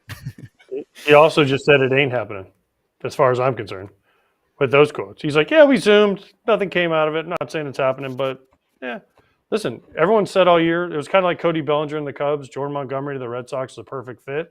But it takes 2 to tango. It takes 2 to dance. It takes both sides wanting to do it. And they must be far apart. But, man, we're getting late now. We're starting, we just talked to Tarek Skubal, right? He's starting tomorrow for the first time. Casey Mize throwing today. We're 4 or 5 games into spring training now. Now, at what point as a pitcher, especially a starting pitcher, are you like, man, I'm going to start missing regular season time? Weeks. I know they're throwing their bullpens in Boris Land, and I know they face hitters, and he has this whole setup. But at some point, you start losing big league games, and that affects your season. And we're getting to that point now. Yeah, and God, what are you laughing at? The comment, Patrick. Did you see it? I didn't see it yet. No. Okay, who password? wants to read it? Go ahead. Patrick Pelton from the chat said the Zoom password was full throttle. Let's go. Oh Let's man, go. I would need that Zoom password for life. After Monty signs, we will ask him that. This is why I love our show, though. Unbelievable. We didn't think of that. No, not at all. That's good. Sorry, Solid. as you were saying. No, solid. No, I was just going to say, man, because now we're getting to the point where guys aren't going to be ready for opening day if they don't start signing here soon. You want to get, certain, if you're a player. I mean, I know Chris Sale was like the only guy I knew that didn't throw until the last 2 weeks of spring training. And he really started ramping it up or whatever. He didn't need it. He's on his own little program, which was fine. But a lot of guys like to get 5, 8 starts in at least. I don't know the exact number, but they need a handful of starts to feel comfortable going from 25 to 45, whatever they're trying to ramp up to get. So it's got to be frustrating with people. It's got to be, I'm frustrated because I think all these guys should be on squads. And when Eric and I, we talked about this a lot. This is, it's getting to the nitty gritty time where you got to start pulling the trigger here. But will they? Also, if they do sign him, do you think there's any thoughts from the ownership group that if they do sign him, it's not going to make enough of a difference? I mean, obviously that's not how we think on here. We're like, yo, if the cards fall right and the offense takes even another step and some pitchers break out. I mean, we've been waiting for that for someone like Nick Pivetta for a while, and they have a Monty who's a stable part of the rotation. Maybe the cards all fall into a wild card position. Or do you think they're so far off and ownership feels the same way with their projections models? Because also remember, this is a pretty heavy analytical team and even ownership group that might be like, yeah, but when we plug Monty into the projections, we're still not making the playoffs. Do you think there's any thoughts like that too? And so they're like, why are we going to spend 25 a year on a pitcher right now? The only way you The do Cubs it, did it. yeah. I mean, the only way you do it is if you say, okay, we're going to spend this because we think we're good for the next 4 years. Maybe not this year. Give him a 5-year deal. He'll be one of the anchors of your rotation for the next 4 years after this year. But no, I don't think any of those blips the radar enough to push them into the playoffs past in the American League East. Agreed. But like I said, the Cubs did it. The Cubs did it with John Lester, right? And they knew they weren't going to win that year, but they knew that was kind of the piece that would get them to the finish line or help get them to the finish line. So they brought him in a year before. They brought him in 2015. They won in 2016, right? John Lackey, the next year, 2016, they brought him in. He helped them win a World Series. So you can put all the pieces together. You say, hey, we got a great offense. We got Cassis. We got Devers. We think Wong behind the plate's going to help. Duran in center. Whoever it is, Trevor Story's back healthy. Whoever we think we have, and we're a year or two away. Well, sometimes you have to jump the gun on that as a team and say, hey, well, this is a guy that can pitch in the postseason. He'll help us get there. Maybe not this year, next year, or the year after. I'm all for it because I think it helps the organization. It sets an example for a lot of these young guys, and it just shows guys how to do it. And you bring in guys that have been there and done that. And I think that's a big deal in organizations that they don't do enough. Ready, AJ? So if we added a Monty to the rotation for this Red Sox ball club, and let's say we slot him in as a 1 there, just based on the track record, I'll give you Brian Bayo, 2, who was an above-average pitcher last year. That was AJ's boy. That was. Strikeouts. He Rode him hard, baby. And he can still take another step too, right? I mean, the changeup's really good. He was picking up the K rate, I think, as the season went on. I think the slider, and I'm looking at some of the stats here, was still getting hit. That's the problem spot for him if he improves that pitch. But anyway, okay, so Bayo, Monty, obviously Giolito's going to be in there, and maybe he bounces back. And then you've got a mix of Pivetta, Cutter Crawford, Tanner Houck, Garrett Whitlock to fill those last 2 spots in the rotation, and obviously the first 2 spots when someone inevitably goes down, for a team that's projected payroll is $165 million after a 181 figure last year. Did you know that they're at 165, by the way? Yeah, I mean, that's still super low for the Red Sox. It's a whole different. I know. That's what I'm saying. That's super low. You would think they'd be in the low 2s at least. But remember what I just said about the Cubs, right? They brought in Lester. Then they brought in Lackey. So it might not just be Montgomery this year. It might be someone again next year, right? And then you hope Bayo takes the next step like Jake Arrieta did and Kyle Hendricks did for the Cubs, right? They took those next steps, and that's what put them over the top. So if you're thinking of Tanner Houck or Cutter Crawford, or Pivetta was nasty out of the bullpen last year, so they might want to stick in the bullpen. But, Giolito is okay. If he ends up being your 5th starter, you're like, okay, he's pretty good for a 5th starter. Bayo takes the next step, right? So it's more about like for the future, but knowing, hey, we got Monty who takes the ball every 30 times a year. We know he can pitch in the postseason. He sets the example for the rest of the rotation. Boom, here's our number 1 guy. He ain't afraid to pitch in big situations. He pitched in the World Series against the best guys all through the playoffs and dealt. So that's what I'm talking about. Like, it's for the future. It's not just for this year. Yeah, I'm with you. How about the fact that they have young prospects coming up? Obviously, they have Marcelo Meyer coming up possibly the end of this year if everything goes well, but most likely next season. In their top 9 prospects. They don't have a single pitcher. They need to strike. To me, you get a Monty, everything AJ just said, you get a Jordan Montgomery, and then next year you go after Fried or Burns. Now, all of a sudden, the Red Sox, if their prospects, which are mostly position players, Rafaela has another year under his belt, Duran will be that all-star that they want him to be, a 45 to 50 double guy per year with wheels.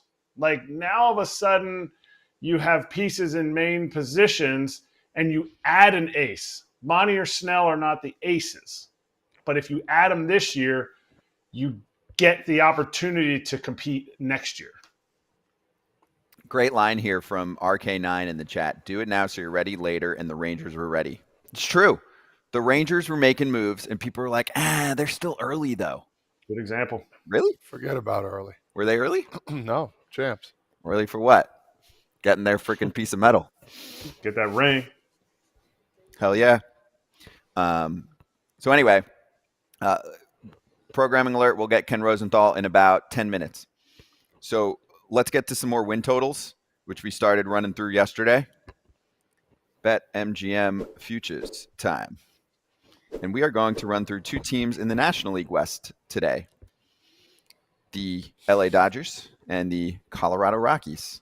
We're covering first and last. It's kind of just random, all right, each day. Game first, your last. 3 teams.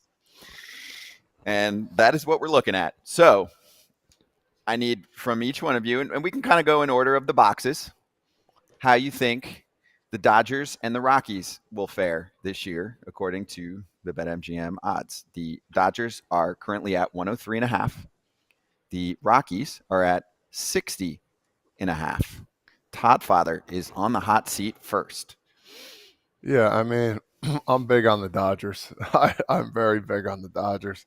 I'm going to say over. I'm going to say about 106, 107 range. For some reason, I see that number 60.5.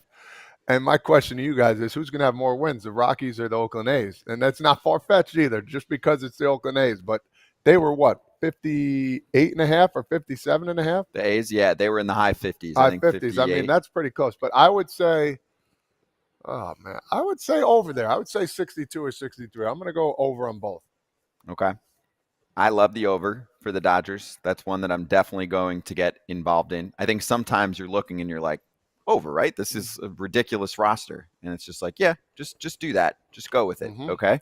I think it's that simple this year. I mean, the team was over 100 wins last year, and it is so much freaking better this year. And I get it with the rotation concerns, but still for me, there's so much talent there. There's so much upside. And I still like some of the depth guys that we talked about a little last year that'll take another step, like an Emmett Sheehan, a Bobby Miller.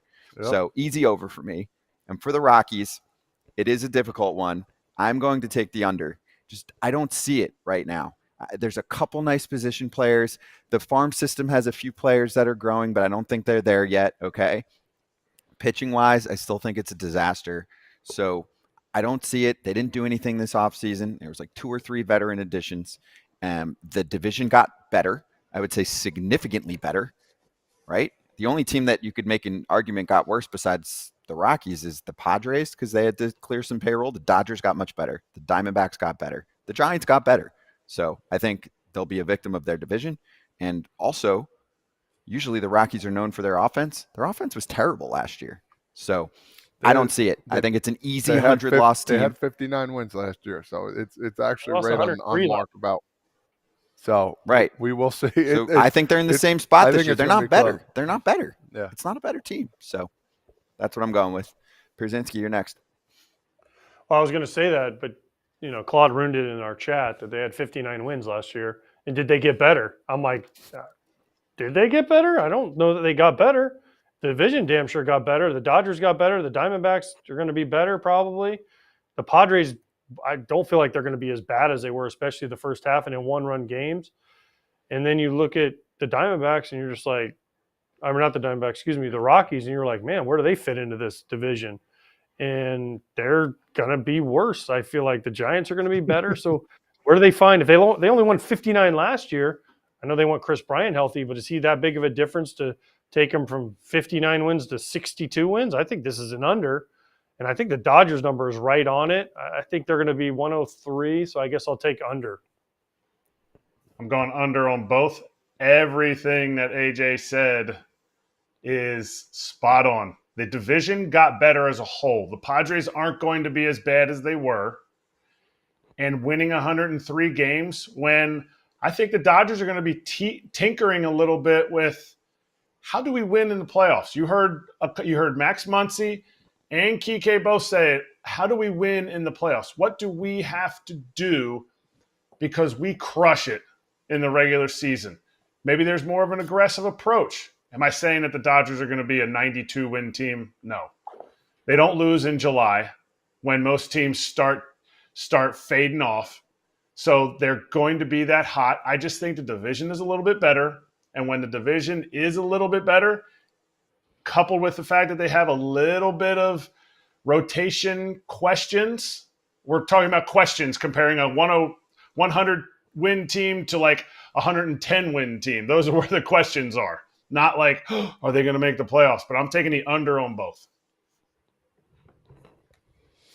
Okay. Interesting. Somebody's going to win. Yeah. I think the Dodgers could win I think they could win 110 games, and we'd be like, yeah. That made sense. Made sense. I just don't I think get they're it. going I to get push it. You're also to that. one starting pitching injury away from. Are they? I Man, mean, they might be. I think everybody is now. Yeah, but some teams have better. Yeah, but we're talking. I don't know. Everybody is. You're exactly right, Todd. Everybody is one pitching injury away from what, though?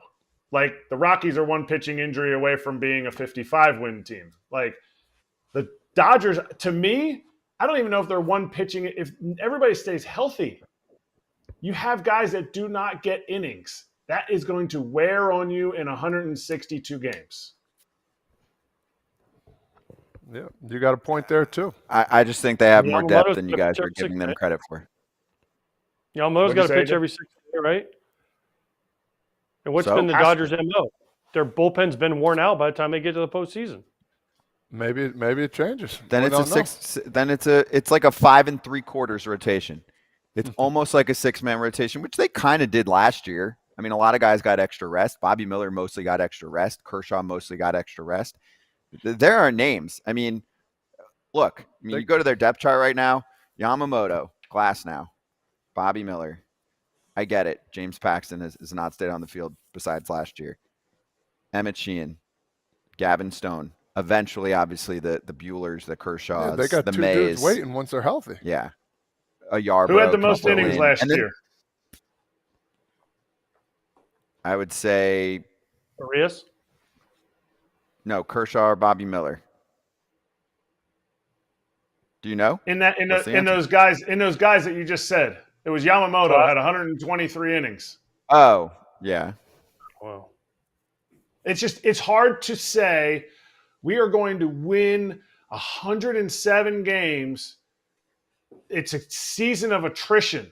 These guys, hey, we need to skip. Hey, Glasnow needs to skip because he's a year out of his first start coming back from Tommy John surgery. I know he feels good, but we want to push him to we want to make sure he's healthy for the playoffs. Hey, let's bring up Gavin Stone. Let's make sure Walker Buehler's 100%. All right, well, when he comes back, he's going to be 60 to 80 pitches because he doesn't want to go down to AAA necessarily. I'm putting hypotheticals out there. They have a lot of depth, but they're going to need every one of those pieces of depth. Yeah. And they've got the World Series mentality in mind. That's what we're looking at here, right? So But I'm they'll maintain excited. the marathon. Yamamoto pitches tomorrow, right? Yep. First time. First Going one. to be all over everything. I can't wait to see that. And then Shohei, guess who he gets to get dominated by today? The White Sox. The mighty White Sox.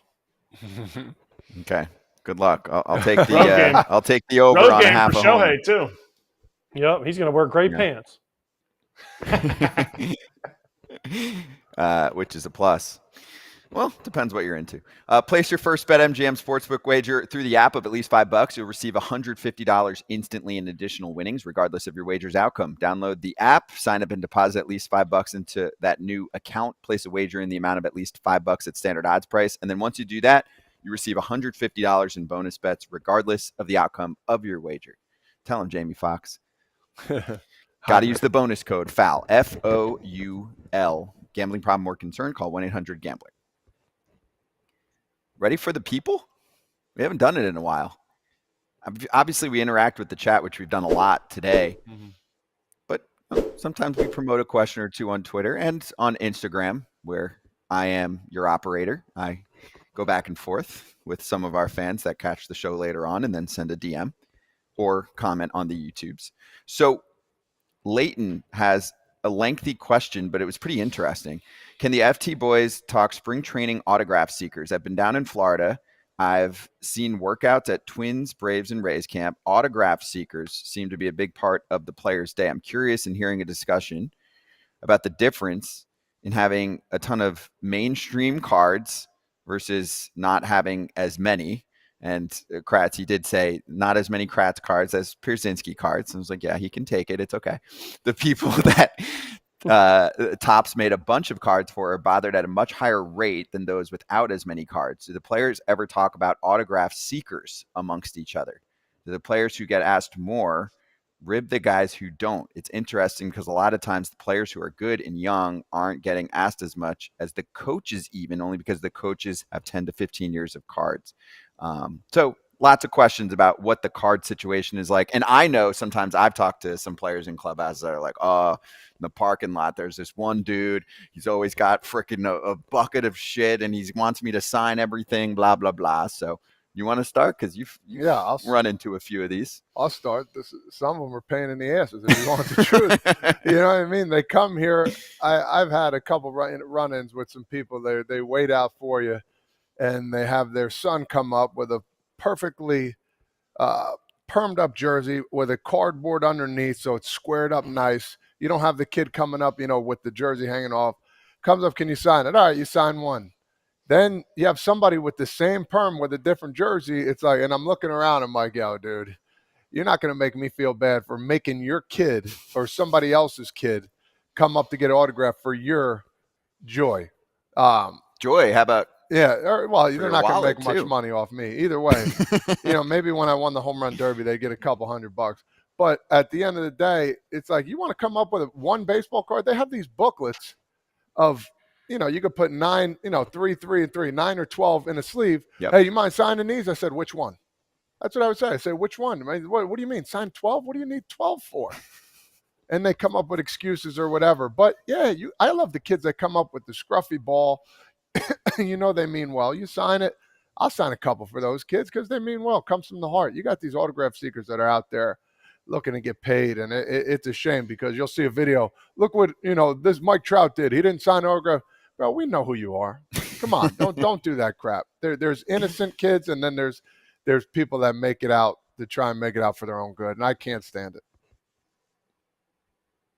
I might have just spoke for both guys there. No, who wants to tag off that? Because, well, my thing also is, AJ, you have limited time, like especially either when you're on the field or even when you're leaving the park, whatever, right?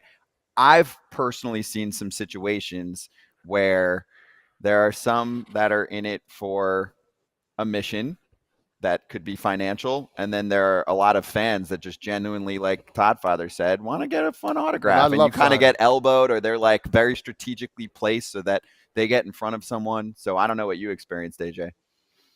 Well, most of the time, kids, you sign for kids. But the problem you run into is, like Todd said, people use their kids. And they'll come up and you're like, wait a minute.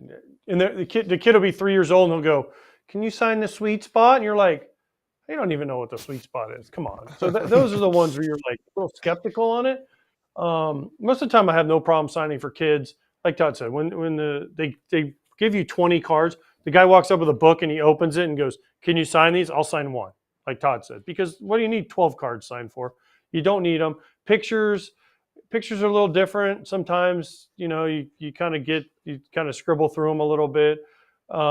It's just, spring training is probably a better time, at least for me, to get me because I'm much more relaxed than during the season. So yeah, I'll sign for you after I'm done playing in spring or before or during BP, whatever. That was always a much better time for most guys. But listen, most guys are happy to sign stuff. Every once in a while, you run into a guy here and there that doesn't sign, which is odd to me. But when you catch me at dinner with my family, it's awkward. They come up, or like my favorite is Kratz. I don't know if you run into this. When my son plays in some of these national tournaments, there'll be seekers there with cards and pictures. And I'm like, Yep. how did you know I was going to be at this tournament? I'm like, well, your son's rostered, so we figured you'd be here. We took the chance. And there's other players you see at these tournaments, and they have these books, and you're just like, geez, guys, like I'm here to watch my son. Like, I don't know. It's a weird thing to me. The autograph thing, I know there's a lot of money in it, and I know there's a lot of money in the cards, and I understand that part. But there's also got to be a little bit of feel by the seekers. I think those guys, they make their cash, and they're not all bad dudes, but they can be seen as sharks, and I get that. This is the one aspect that other players, superstars, the one aspect in all of my career that they were jealous of me, because all those dudes get crushed, and I'm just like, wear it. I just walk right on by. I'll sign whatever you want. My name is Erik Kratz. Kratz, have you ever been Yeah, what you approached guys with want? with like 20 cards? No, they would approach me with like 20 cards, but it's all the same card. And I'm just like, yeah, I'll sign it. I'm like, I'm just standing here. And half the time when I would sign that many, they would be like, hey, hey, give me your pen. Cause like Mike Trout, Todd Frazier, they're all walking by like, hey, give me your pen. One time a fan it was in Steinbrenner Field when it used to be called Legends Field. I was signing a ball just randomly as I was going to the bullpen 10 minutes before the game, and Reggie Jackson's walking behind me. I had no idea. I was on the Blue Jays at the time, and I'm signing the ball, and the person goes, hey, give me the pen. Reggie's coming. So I gave him the pen, and I dropped the ball, and I just walked to the bullpen. Oh man! I told you I told you my Reggie Jackson story on here, didn't I? Where the guy chased me into the bathroom. Have I never told this story on FT? Do tell. That's what Todd did to me the first time ever. He chased me into the bathroom. Oh, I'm on a charity thing for the golf tournament I played in, the Hilton Grand, and every year they do a charity thing at Drive Shack, which is like a Top Golf kind of deal. And Reggie Jackson was there, and I know Reggie's whatever. We're talking outside the bathroom, and there's some other people standing around. And I leave, Reggie goes this way, and I walk into the bathroom, and I'm taking a pee in the urinal, and the guy next to me walks up, and he looks at me and goes, excuse me, Mr. Jackson, will you sign my ball when you're done? And I'm like, excuse me? And he's like, yes, Mr. Jackson, you're Reggie Jackson, right? And I just busted out laughing. I'm like, no, like you've got it all wrong here, buddy. He just turned and walked out. And the guy's like, wait, you're not Reggie Jackson. They said Reggie Jackson was just outside. And I go, he was. And that's not you. And I was like, you need to get Google, buddy. Google me. Are you a baseball fan? But I mean, Reggie Like, Jackson, have you ever no seen offense, Reggie Jackson Jackson and I clips? are like a foot. I'm like a foot taller than Reggie at this point. You guys look nothing alike. There No. are many differences between AJ and They Reggie. hit lefty. What are you talking about? Yeah, All there you go. lefties are alike. Lefty, and you guys have hit homers in the bigs. There you go. All right, you're Reggie Jackson. That's good. That's really good. All right, we're ready for Mr. Ken Rosenthal, I want to ask FT Ken Senior something Insider. right away. Go ahead. If you mind, Let me see if we we're got him. welcoming There he in is. Ken, FT Insider. Ken, you ever get talking about autograph seekers? I'm sure you heard. Have you ever gotten mistaken for Tim Kirchin at all for an autograph or no? All the time. And it's not just Tim. Sometimes people call me Buster Olney, but more often Tim. And just to cut off AJ at the pass here, yes, it's partly, I think, because Tim and I are roughly the same height. There you go. You took it away. I thought it was because they look similar. That's why. I didn't even know that they weren't the same. All right, let's continue on here. All right, Ken, let's get to business. So first off, the fresh news is from yesterday. Kiké Hernandez signs with the Dodgers. They swing Manny Margot over to the Twins. And what do you think this does for both sides and why it made sense? The Dodgers wanted another guy to be in that super utility role like Kiké will be for them. And he actually fit their roster better than Margot did. When Margot arrived in that trade with Glasnow, it was always kind of a question whether he would stay. And once they got Teoscar Hernandez, it became even more of a question. So from the Dodgers' perspective, they had a great reunion with Kiké last year, and they feel that he is going to be really an ideal fit for them, bouncing around the field, doing what he can do. And that's where he's had his greatest success. So it's a good move for them. And for the Twins, too. They have been looking for a player who can protect them like Michael A. Taylor did in the event that Buxton gets hurt as a center fielder. Margot is a good player, as we know.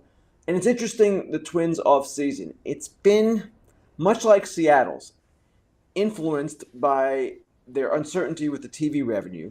And they've had to do some things to kind of compensate for that. Trade Jorge Polanco, which was probably going to happen anyway with Eduardo Julian. But they have kind of had a sneaky good offseason in their own way. Nothing flashy. They've added to the bullpen a little bit. They get Margot now.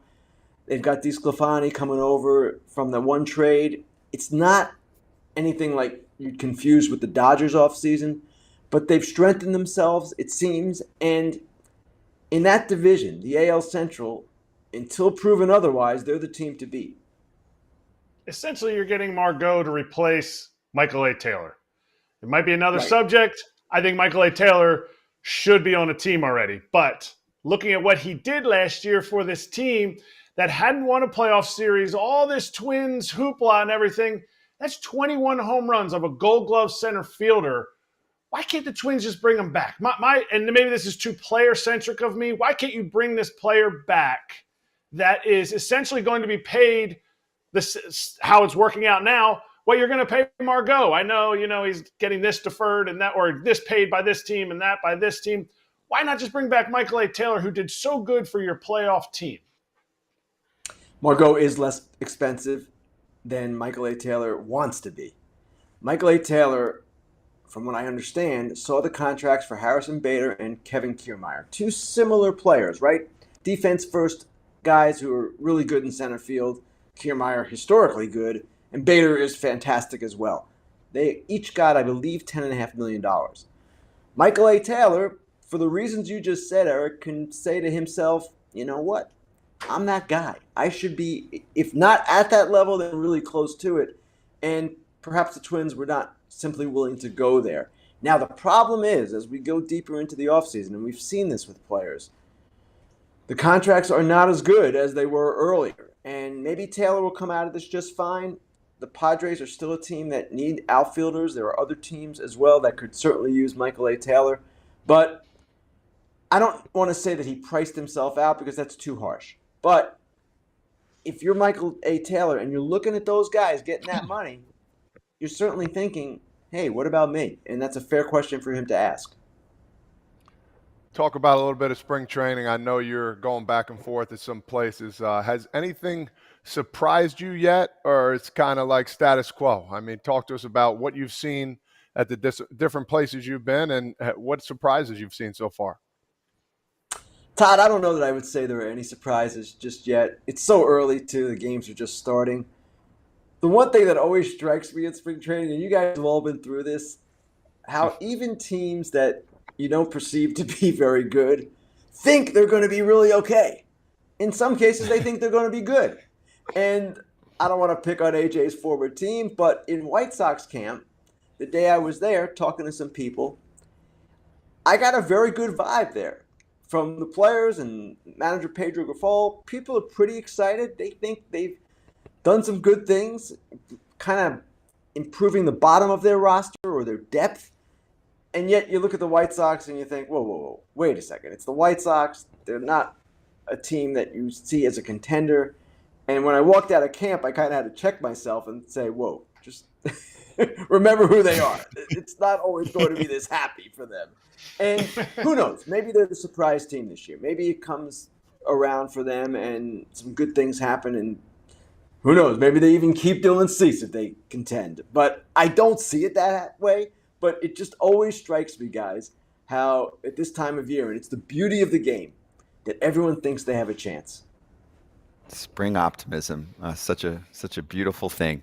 So you were also at Cubs camp, and we have a couple topics from Cubs camp. I thought the Council story that you wrote in The Athletic is fascinating. We can get to that. But first off, since we haven't had you on since the Cody Bellinger deal, and I know people can tune into Fair Territory for your thoughts, but for some back and forth action on this topic. So some people are like, ha ha, Boris lost. You know, he held these teams for so long, and he usually gets the long-term deal that he wants. And if you look at the projections from many people that usually get it somewhat in the right ballpark, they were way off for the guaranteed total money. So do you think this is just purely about the cheapness of teams mostly kind of chopping revenue this year, or chopping payroll, I should say? Or do you genuinely believe that there were trust issues based on how Cody Bellinger's been such a different player over the past few years, and trusting that he would, not revert back to what he was a couple of years ago?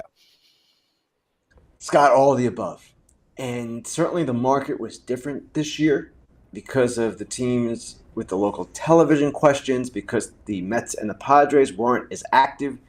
Even the Yankees, once they got Juan Soto, they weren't a team that went crazy in free agency. They signed Stroman, of course, but they were perhaps less active than they might have been if they had not acquired Juan Soto. So you had those market forces at work. You also did have, as you said, the questions about Cody Bellinger. The average exit velocity last year was in the 22nd percentile, which means despite his great surface numbers, he had an average exit velocity that was better than only 1 out of 5 major league players. That, for whatever reason, well, there's a good reason, it alarmed teams. And I don't know what it means going forward. I don't know that Cody Bellinger should be penalized for that. We'll see this year, right? But that was a factor too. And then probably his expectations were a factor, and his agent's expectations. Scott Boras, you hear all these things about how Boras wants this and that. He always says he never asked for a specific number, but the teams certainly are under the impression that he wanted a long-term, big money deal for Bellinger. He didn't get it. But even though he didn't get it, because of the one-year opt-out, Cody Bellinger can go on the market next year at 29 and perhaps still get the monster deal. We've seen this before with Boras clients. Most recently, Correa. Correa got the 3-year, $105 million deal with the Twins, opted out after year one, then signed the 6-year, $200 million deal with the Twins. And it would have been over $300 if the medicals hadn't been such an issue for the Giants and Mets. So it's not over for Cody Bellinger by any stretch, but the way these deals are measured by agents, by the industry, by everyone, is by the guarantee, the total guarantee. Bellinger's total guarantee is below where we thought it would be, where most people thought it would be. He has the ability to make that up, but he has to prove himself again, and maybe that wasn't the ideal circumstance. So we'll see. But, Scott, there was not one reason here. There were a lot of reasons why it turned out the way it did. Tim, I'm disappointed in your lack of respect and admiration for the White Sox. So, but it's okay, Tim. I Not get a lack of respect. It's just reality. All right, so we're gonna go to the other side of town, the north side. Craig Counsell, you wrote an article about him challenging the front office. Was the Cody Bellinger the first step to him challenging this front office and saying, "Hey, we're going to make some changes and try to go ahead and win"? No, I don't believe that was the case. And what I wrote about was more a situation of Counsell coming in with his own ideas. And remember, for 10 years, they had Joe Madden and then they had David Ross, who had played under Madden and was essentially an internal hire. Counsell comes in from the outside. He's accomplished. He's done some things with Milwaukee. And he is someone who has strong beliefs about everything pertaining to baseball. The Cubs, when they hired him, Jed Hoyer said this in my article, they wanted this. They wanted someone to come in and challenge them, and they view it as a positive. And it makes for an interesting dynamic. It also is interesting that Counsell's making $8 million a year. Jed Hoyer probably isn't making that much. And that changes things too. But as Hoyer told me in the story, what he did in his mind, was the best thing for the organization. He couldn't worry about Counsell being signed for longer or Counsell making more money. But the bottom line is, in an organization, my belief is you always want people who challenge you, who come up with different things, who aren't simply yes men. And that's why the Cubs hired Counsell. They didn't want a yes man. They wanted someone who was going to be giving them fresh thoughts on different aspects of the organization. Did the GM or president of baseball operations hire him, or did the owner hire him so that he didn't have to pay quite as much money to free agents because, hey, look at what he's won with. We don't need to get the big-time free agents. I don't know that that was their approach. That was going to be their approach probably whether they hired Craig Counsell or not. They've been, for a team in the market of their size, a little bit more budget-minded than maybe you would expect. There's no question about that. But they did just lay out the money for Bellinger. They're not done necessarily yet. And when I say not done, meaning not just at this point, but going to the deadline, they could add as well. It was the president of baseball operations hire. And it was because, let's face it, Craig Counsell has tortured the Cubs in recent years. But that said, the owner had to sign off on it. I don't know, Eric, that they said, let's pay the manager so we don't have to pay players. I don't know that it was that linear, A to B. But Counsell has done a great job of getting the most out of teams with lower payrolls. The Cubs saw that, and they want that kind of efficiency for themselves. Ken, I loved the article. Sincerely, I thought the honesty and the candidness from Jed Hoyer and from Craig Counsell was really cool. You still got me? You okay? I got you. I'm here. Okay, just making sure. Whoops, sorry about that. So, no, all good. Making sure. I mean, we're always waiting for a potential breaking news item that we can get from Ken live on FT. But so my follow up here. So first off, I loved how Counsell said in your article, like I told them, if you're just hiring someone to run the bullpen, like don't even give me a contract offer. Right. And then, on some of the challenging and dissension that they promote here with Counsell, I was curious to find out more about their internal system and their proprietary statistics and program that they have, which every team has their own version of that. Counsell comes from a team that's pretty analytical. So I thought the Cubs were that way too. Am I off on that front? Like I didn't know Jed Hoyer was a little more old school, and that you said the stat system they had some kind of more traditional stats that maybe other systems of other teams don't have. No, they have an advanced system. What Counsell was talking about in the article is that he saw, for whatever reason, on their player pages, they had some old school stats. And he basically said, why are we doing this? These are not predictive stats. These are not stats that we're going to have use for. And basically, it goes back to when they invented the Cubs system, I guess, going back 10 years or whatever it was when that database came to be. That's what they had, and they never changed it. So it's the kind of thing, it's not a big deal, but he asked, hey, what are we doing? Why is that number there? And that's why they took it off, or at least they addressed it. So it's not that the Cubs don't have an advanced analytics situation going on, and it's not that their database is lacking. They think they have a really good database. It's just he saw things differently because he had looked at the Milwaukee one for all these years, and the Cubs people have been looking at their own stuff for all these years, and he suggested some things that might be more pertinent and relevant to where they are or what he wants to do now. Okay, I like that. That's interesting. And let's finish with this because there was, of course, a lot of appreciation for your dudes of the week, the Oakland A's fans that ran their own festival. As the one person here that can finally talk with, these guys usually say, I played, I got the experience. I had the experience. I was there in Oakland to experience Fan Fest. This is my thing that I can talk as an expert about, Ken. One of my best memories in my career. The way that event was operated, obviously, like from a game perspective, when people ask me, I'm like calling World Series, WBC, whatever. But this Fans Fest was really incredible. Thousands and thousands of people, the nicest, most passionate, most appreciative, most genuinely upset group of people that truly don't understand why they're being treated a certain way. And instead of just using it all as negativity, of course, you playfully have like the Cell and the Dave Cavill actor who was doing a great job kind of with the fake renderings and all that. But on the other side of it, they were like, look, we have tons of businesses here. Everything from merch, food, whatever was sold out. So I just thought it was just such a bang up event. And they were like, truly, you're not getting the attendance numbers because they're kicking us in the face right now for the past few years. Well, just wanted to throw that out. I love it. I love that event too, Scott, and I love that you guys were there to chronicle it because no one else really was, except maybe some local media.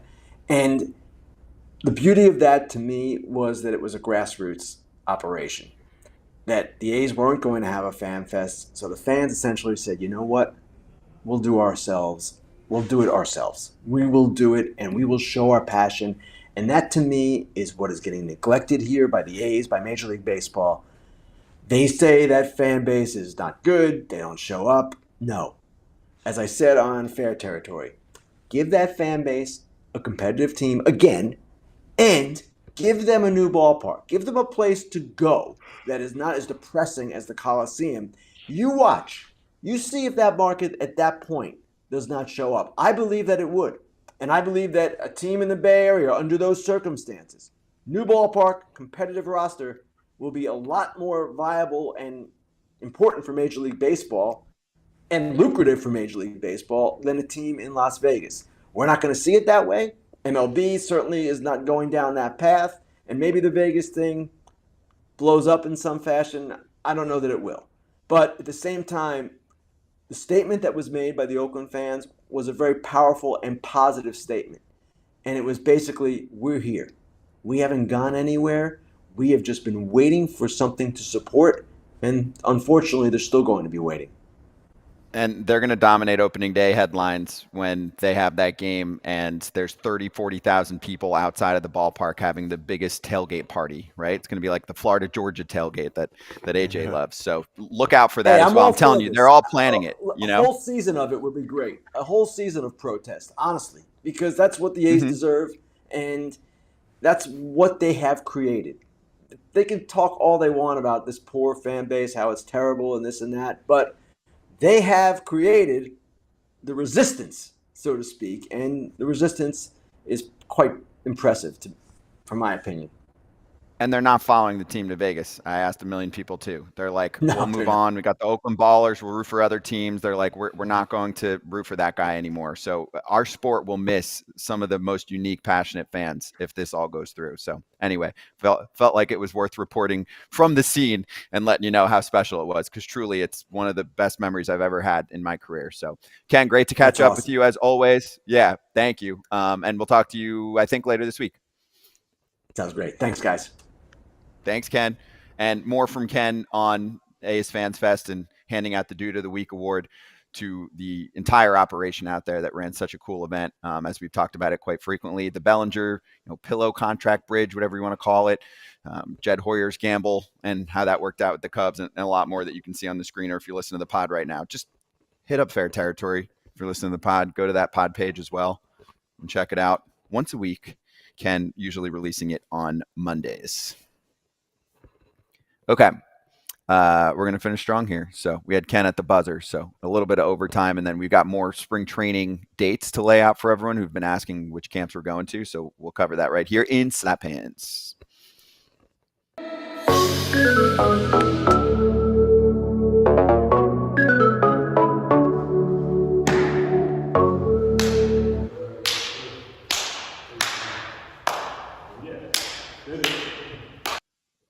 First off, Kratz hats. Yours is not as cool as what AJ Hinch had on today, but go ahead. I know. It's still pretty cool. The intricacies of the Iron Pigs regular 5, maybe 4 out of 7 days hat. Beautiful. Lehigh Valley Iron Peaks. That's See nice. what it looks like, when I wear it forward? Yeah. It's not the same. God. Look like a truck driver. Yeah, but a badass truck driver. I think it works. Nah, I appreciate that, Scott, but I'm going B+ on this one. I like the pig's face like that. AJ, grade? I like it's a B, and I like it forward on Kratz. So let's start wearing our hat forward. I like it. I think it looks good. I think we could mix in a little forward hat action. Let's put it this way: if I get all of the spring training hats, I will rock them forward so that the teams can get their pub. How about that? Okay, we will work on get that. On fanatics. Hey, Kratzy, you got to wear your high school hat on here. I want to see what you look like with the team you're coaching. Oh, tell me he's got it. Oh, you don't save it. Save it for Friday. Yeah. Friday? Okay. All right, perfect. All right. So schedule-wise, on our way out, AJ is with the Philadelphia Phillies tomorrow. Yep. Yes. I will be in Clearwater. And may or may not end up in my field too. Ooh, Frenchies? Frenchies. Yeah. Do you know where you'll be on Friday? On Friday, I'll be in Boston. I thought you were going to the Braves. I'm going to be in Boston. Oh, that's Boston Adam Braves, Jones. Baby. Adam Jones will be with the Braves on Friday. Also next week, stopping at Nationals camp, Cardinals camp. Leader of the Players Union, Tony Clark, is going to join us tomorrow on FT. So if you have any questions for any of the teams that we just mentioned, guest requests, hit us up on FT Instagram. If there's any guests from the teams that we're covering that you want us to request and try to talk to, questions for Tony Clark. Yes, Adam's back on Friday for a little Braids action, but we'll see everyone tomorrow at Phillies camp. Bryce. Kratzy throwing off Herman Munson vibes from Michael on the chat here. I love it. You